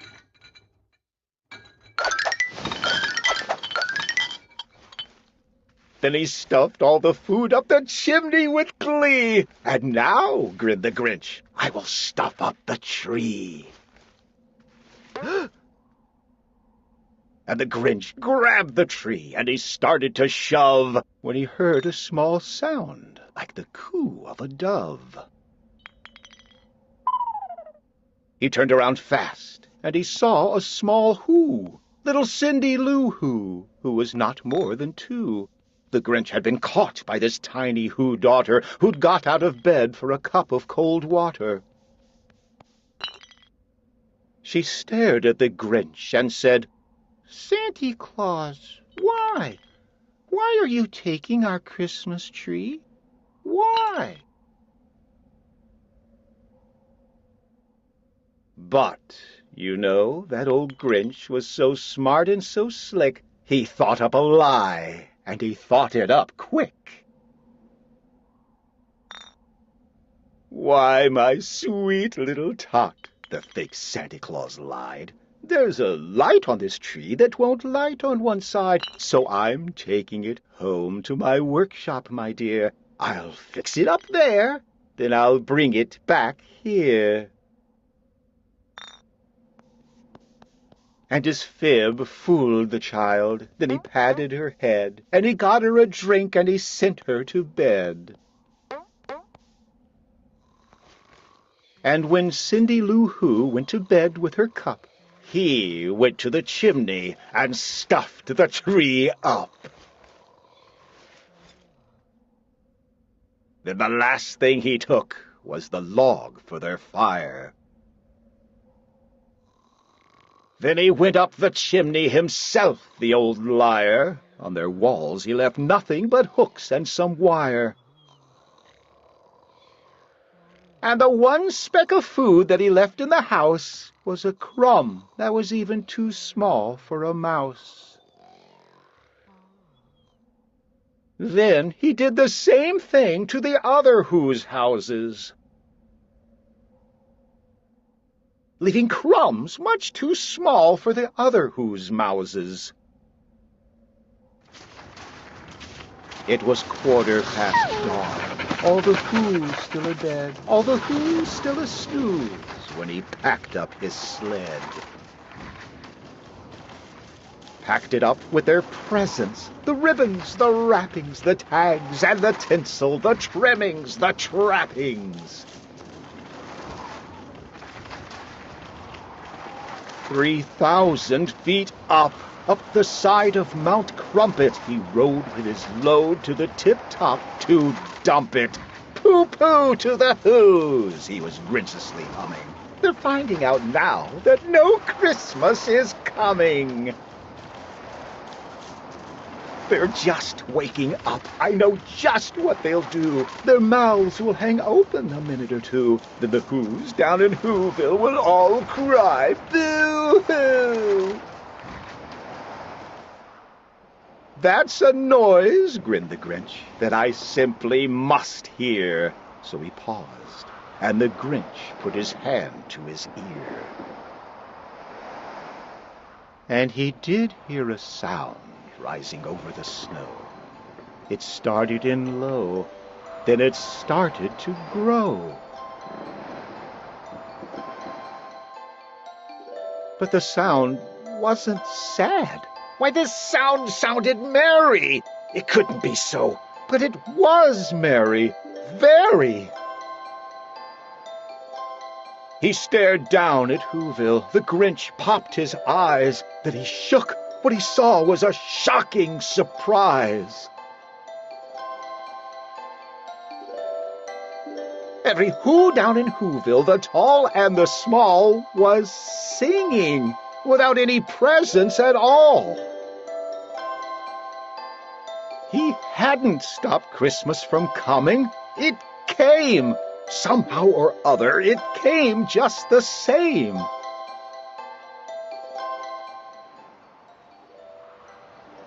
And the Grinch, with his Grinch feet ice cold in the snow, stood puzzling and puzzling. How could it be so? It came without ribbons, it came without tags, it came without packages, boxes, or bags. And he puzzled 3 hours, till his puzzler was sore. Then the Grinch thought of something he hadn't before. Maybe Christmas, he thought, doesn't come from a store. Maybe Christmas, perhaps, means a little bit more.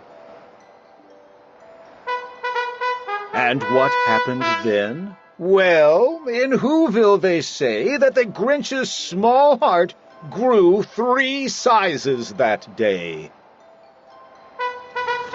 And the minute his heart didn't feel quite so tight, he whizzed with his load through the bright morning light.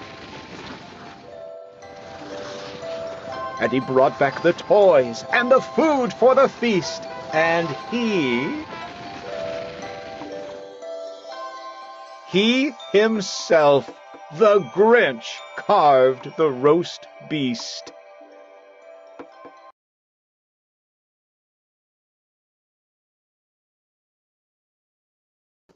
Let's go on a Grinch hunt. All right. If you want to, you are welcome to participate in the Grinch hunt.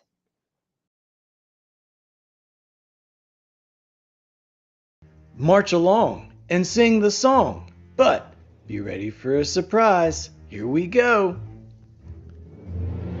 We're going on a Grinch hunt. We're going on a Grinch I've got my flashlight. I've got my flashlight. I'm not scared. I'm not scared. What are we going to find? It's an icy wonderland. We can't go over it. We can't go under it. We must tiptoe through it.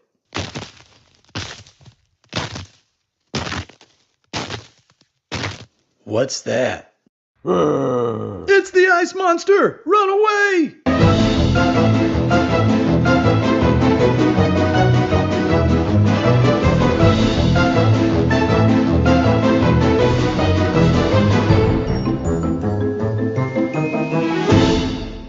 That was close.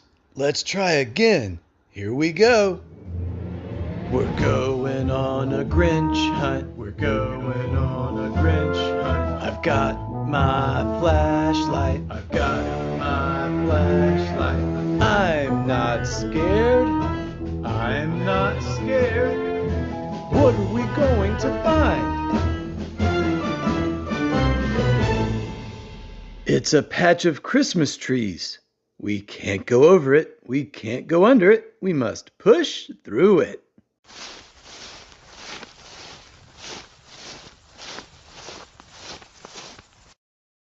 I think I see something. It's a wolf! Run away!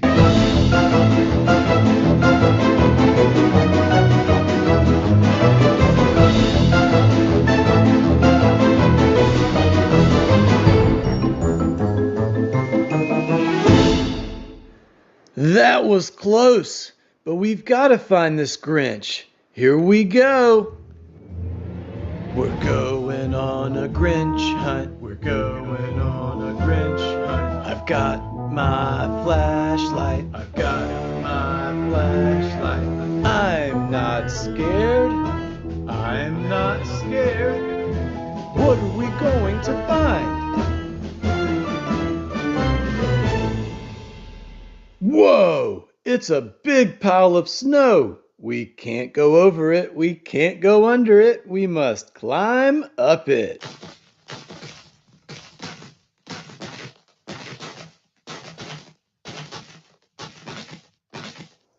What's that? It's an evil snowman! Run away!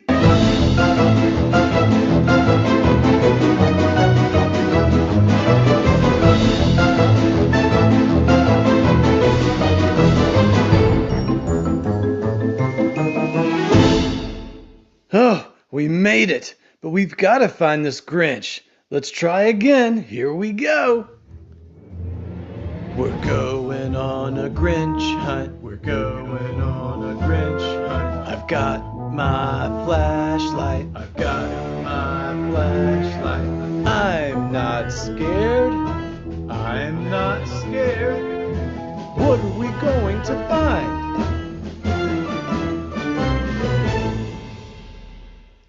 It's a giant hill. We can't go over it. We can't go under it. We must sled down it. All right, everybody sit down. Hold on tight. Don't let go. Whoa!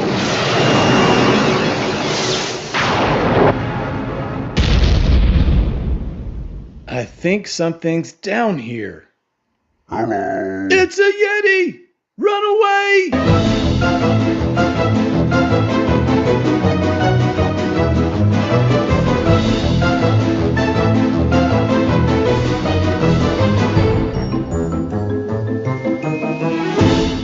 I know the Grinch is here somewhere. We've got to find it. Let's try one more time. We're going on a Grinch hunt. We're going on a Grinch hunt. I've got my flashlight. I've got my flashlight. I'm not scared.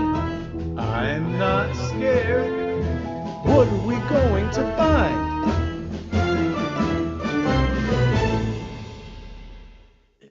Oh, look, it's a cave. We can't go over it. We can't go under it. We must sneak in it. Oh, Here we go.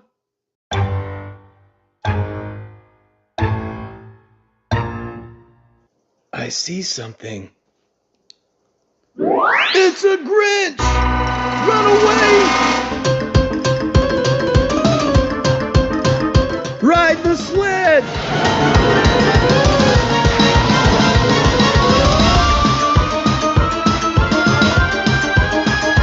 Climb up the snow!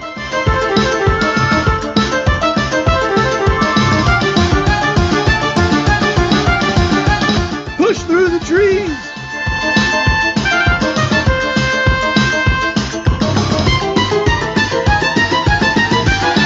Tiptoe across the ice! Run!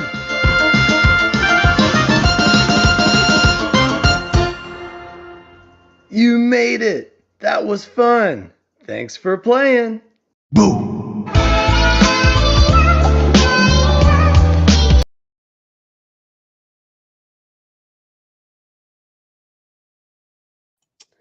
All right, we have 10 minutes before our last 30-minute session of stories, and they are actually coming to us from the Phoenix High School Library and Miss Regitano. So we're gonna break for about 10 minutes, and then we'll come back for our last little bit here for a fantastic day of storytelling.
I think we're going to get started with Miss Regitano's stories.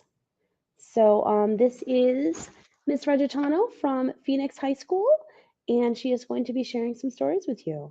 Hi everyone, my name is Ms. Regitano, and I'm the librarian at JCB High School in Phoenix. Like most librarians, I love to read, but I don't often get to read picture books. Today, I have the pleasure of reading a few picture books to you in honor of the winter solstice, or the shortest day of the year. These books all center around this beautiful cold season, a time of year that I feel especially thoughtful and reflective.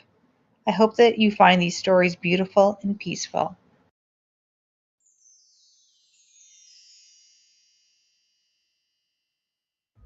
The first book that we'll be reading today is called First Snow, and the author and illustrator is Bami Park.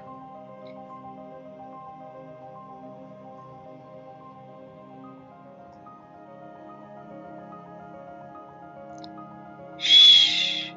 Listen. Do you hear something?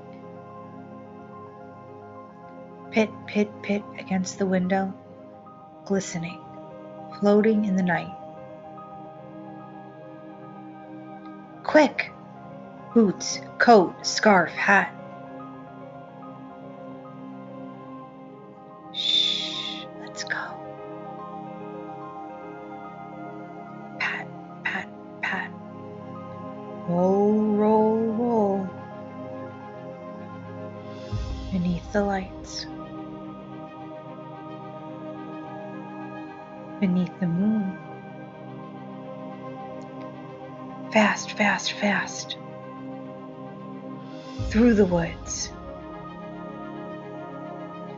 Look, do you see something? Slow, slow, slow.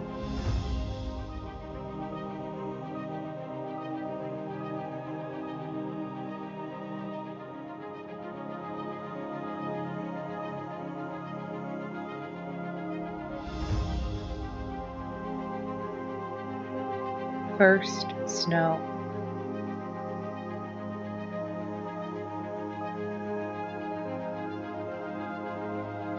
The end.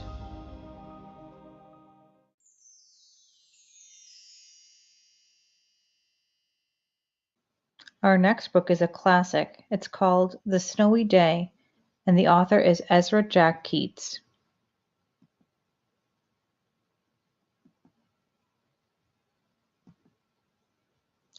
To Tick, John, and Rosalie.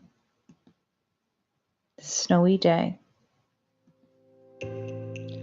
One winter morning, Peter woke up and looked out the window. Snow had fallen during the night.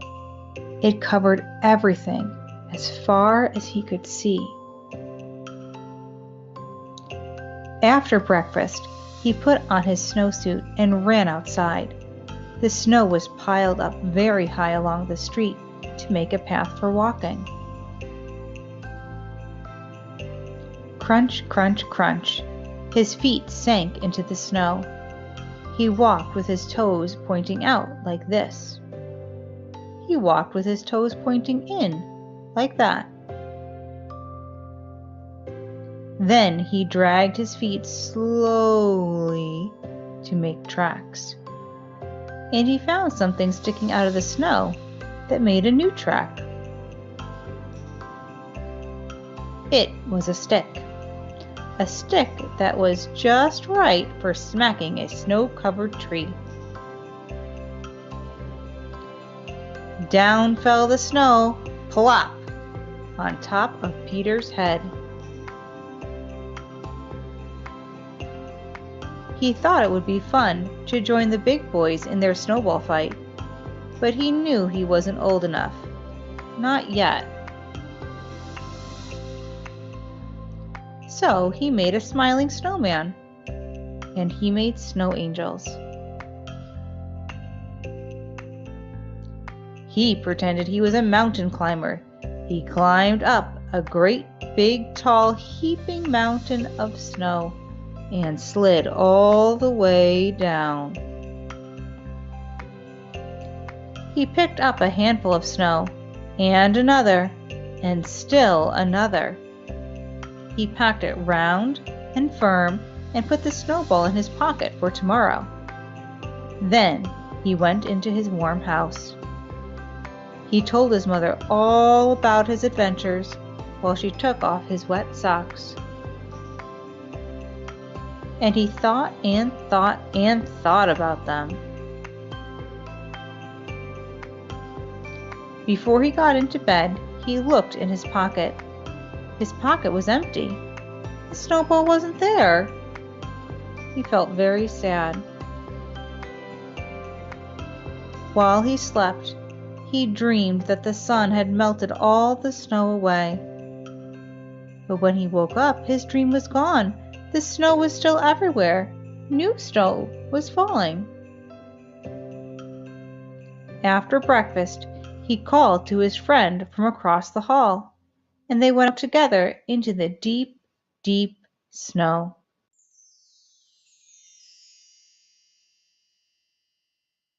Our next book is called The Wish Tree. The author is Kyle McClear, and the illustrator is Chris Turnham. The Wish Tree.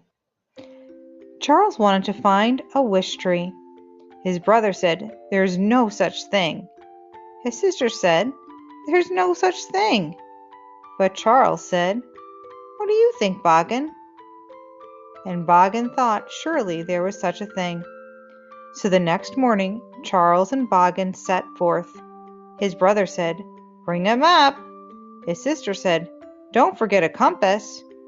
But Charles and Boggin were already well on their way into the woods. "La-di-da-di-da-di-da-di-da," sang Charles. "Whoosh," sang Boggin. They had the whole day ahead of them, the whole day to find a wish tree. Up to the top of a hill they climbed, and down, down to a frosty meadow they slid. Where Charles went, Boggin followed. Where Boggin went, Charles followed. Charles and Boggin did not see the wish tree, but they did see Squirrel, who was puzzling over how to get some hazelnuts to his home. "La-di-da-di-da-di-da-di-da," sang Charles. "Whoosh," sang Boggin. Slow, slow through the snow they went, and hush, hush, past Bear's Den they crept. Where Charles went, Boggin followed. Where Boggin went, Charles followed. They did not see a wish tree anywhere, but they did see Beaver, who was busy gathering birchwood to bring to his lodge. "La-di-da-di-da-di-da-di-da," sang Charles. "Whoosh," sang Boggin. Slide, glide across the ice they slipped, past a few logs and around a bend. Where Charles went, Boggin followed. Where Boggin went, Charles followed. The wish tree was nowhere to be found, but they did find Fox, who was late getting berries to her burrow. "La-di-da-di-da-di-da-di-da," sang Charles. "Whoosh," sang Boggin.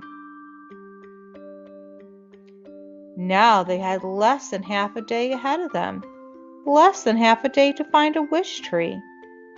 "We may need to move a little faster, Boggin," said Charles. Charles and Boggin were moving very slowly now. Their shadows were growing longer. The whole day was almost behind them. "Boggin," Charles said, "I am tired. I cannot search any longer." "Shh," whispered Boggin. When Charles awoke, it was snowing. It was snowing on Squirrel, and it was snowing on Beaver, and it was snowing on Fox, and it was snowing on everyone. For a moment, Charles could not see through the falling snow. But then he said, "Oh, look." "See, Boggin," said Charles, "just as we thought. And Boggin said, "Shh." Charles wrote his wish on a piece of paper and tied it around a branch of the wish tree. The snow was falling more gently now. The animals had prepared a night feast with hazelnut souffle, a pot of birch tea, and biscuits made of berries. Charles and Boggin celebrated with their friends until it was time to be on their way. The moon was glowing brightly. La-di-da-di-da-di-da-di-da, sang Charles. Shh, sang Boggin, all the way home.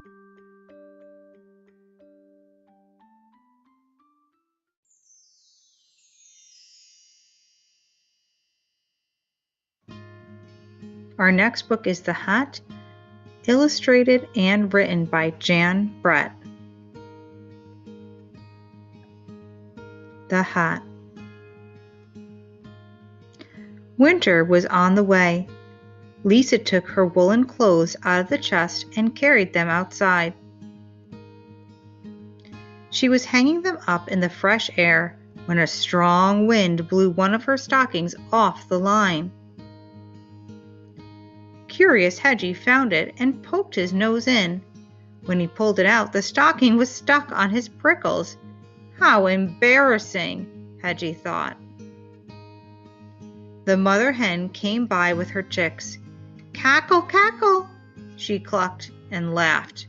What's that on your head, Hedgie? Why, it's my new hat, he told her.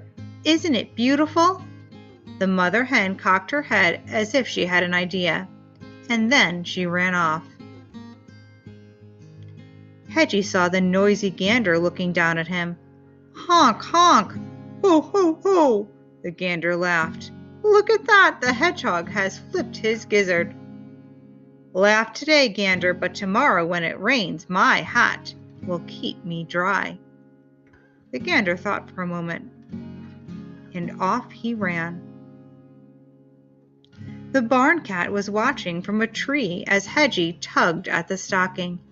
Meow, he called down. What a silly-looking hedgehog you are with that thing on your head.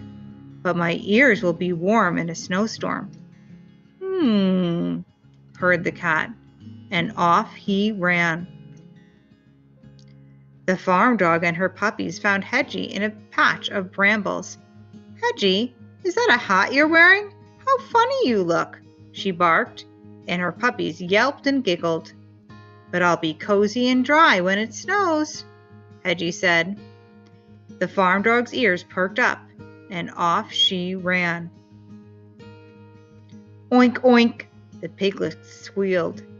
What are you up to, Hedgie? The mama pig asked. Making sure my hat doesn't fall off if an icy wind blows up. I see, said the mama pig, and off she ran. Hedgie, what is that ridiculous thing on your head? The pony snorted at Hedgie. That was the last straw. It's my hat, of course. Don't you know that everyone should wear a hat in winter when it's cold and snowy? Hedgie shouted. The pony looked startled. Hedgie was usually so friendly. And off he ran. Hedgie just wanted to be alone. He was tired of everyone laughing at him, and with this thing on his head, he wouldn't even fit in his den. He didn't see Lisa running after him, the other stocking in her hand. Come back, you silly hedgehog, she called. Oh no, Hedgie thought, even the girl is laughing at me. Lisa caught up and pulled her stocking off Hedgie's head. You look ridiculous, little hedgehog, she laughed. Don't you know that animals don't wear clothes? Hedgie headed for his den, and Lisa started back toward the clothesline. That's when she saw all of her missing woolens. The animals had taken them, and each one was thinking, now I am wearing a magnificent hat. Lisa was still chasing them when Hedgie reached his den. How ridiculous they look. Don't they know that animals should never wear clothes? The End.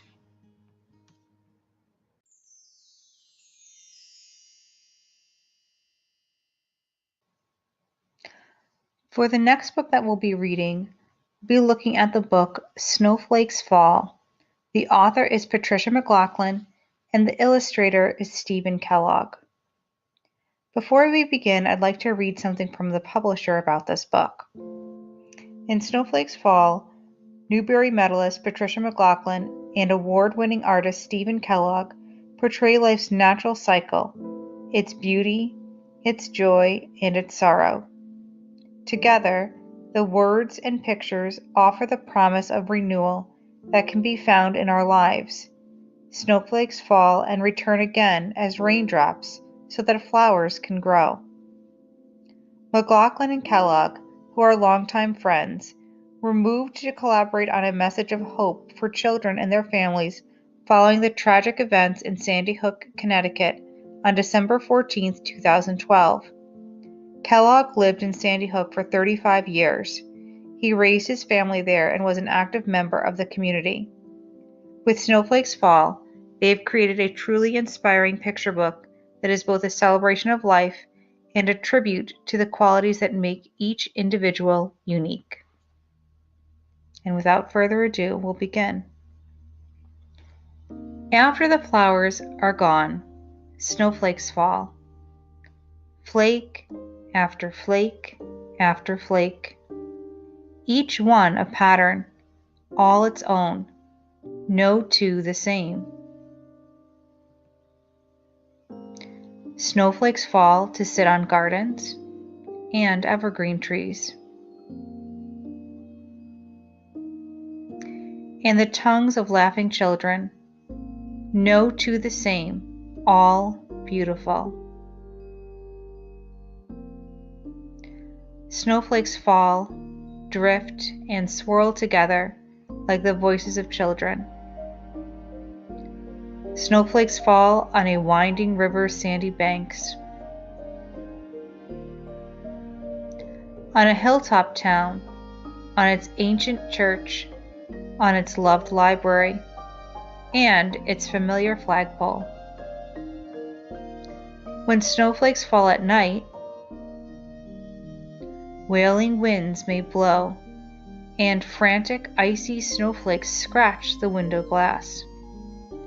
Branches fly and shadows darken dreams.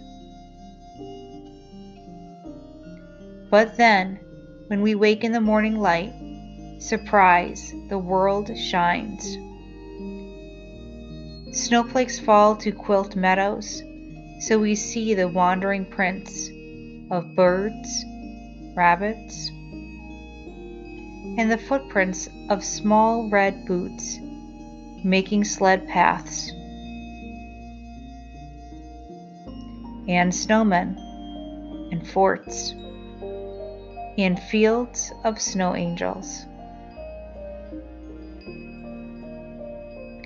And when the snowflakes melt in quiet sun, they fill the chattering streams, flowing, rushing, sending drops of water up to fall as rain. On places where the snowflakes had been, where soon flowers will grow again. And when the flowers bloom, the children remember the snowflakes. And we remember the children, no two the same, all beautiful. The end.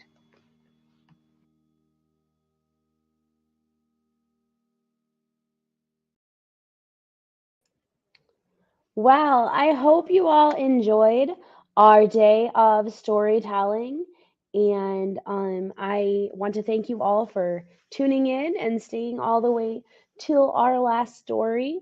On behalf of Central New York School Librarians and O Squared CM BOCES, I thank you so much. My name is Heather Turner, and I am the president of Central New York School Librarians and the school librarian at O Squared CM BOCES. So I thank you so much for enjoying the stories. They will be They were recorded today and will be available to watch later if you want to partake in any of our earlier stories. So have a wonderful winter season and see you in the new year.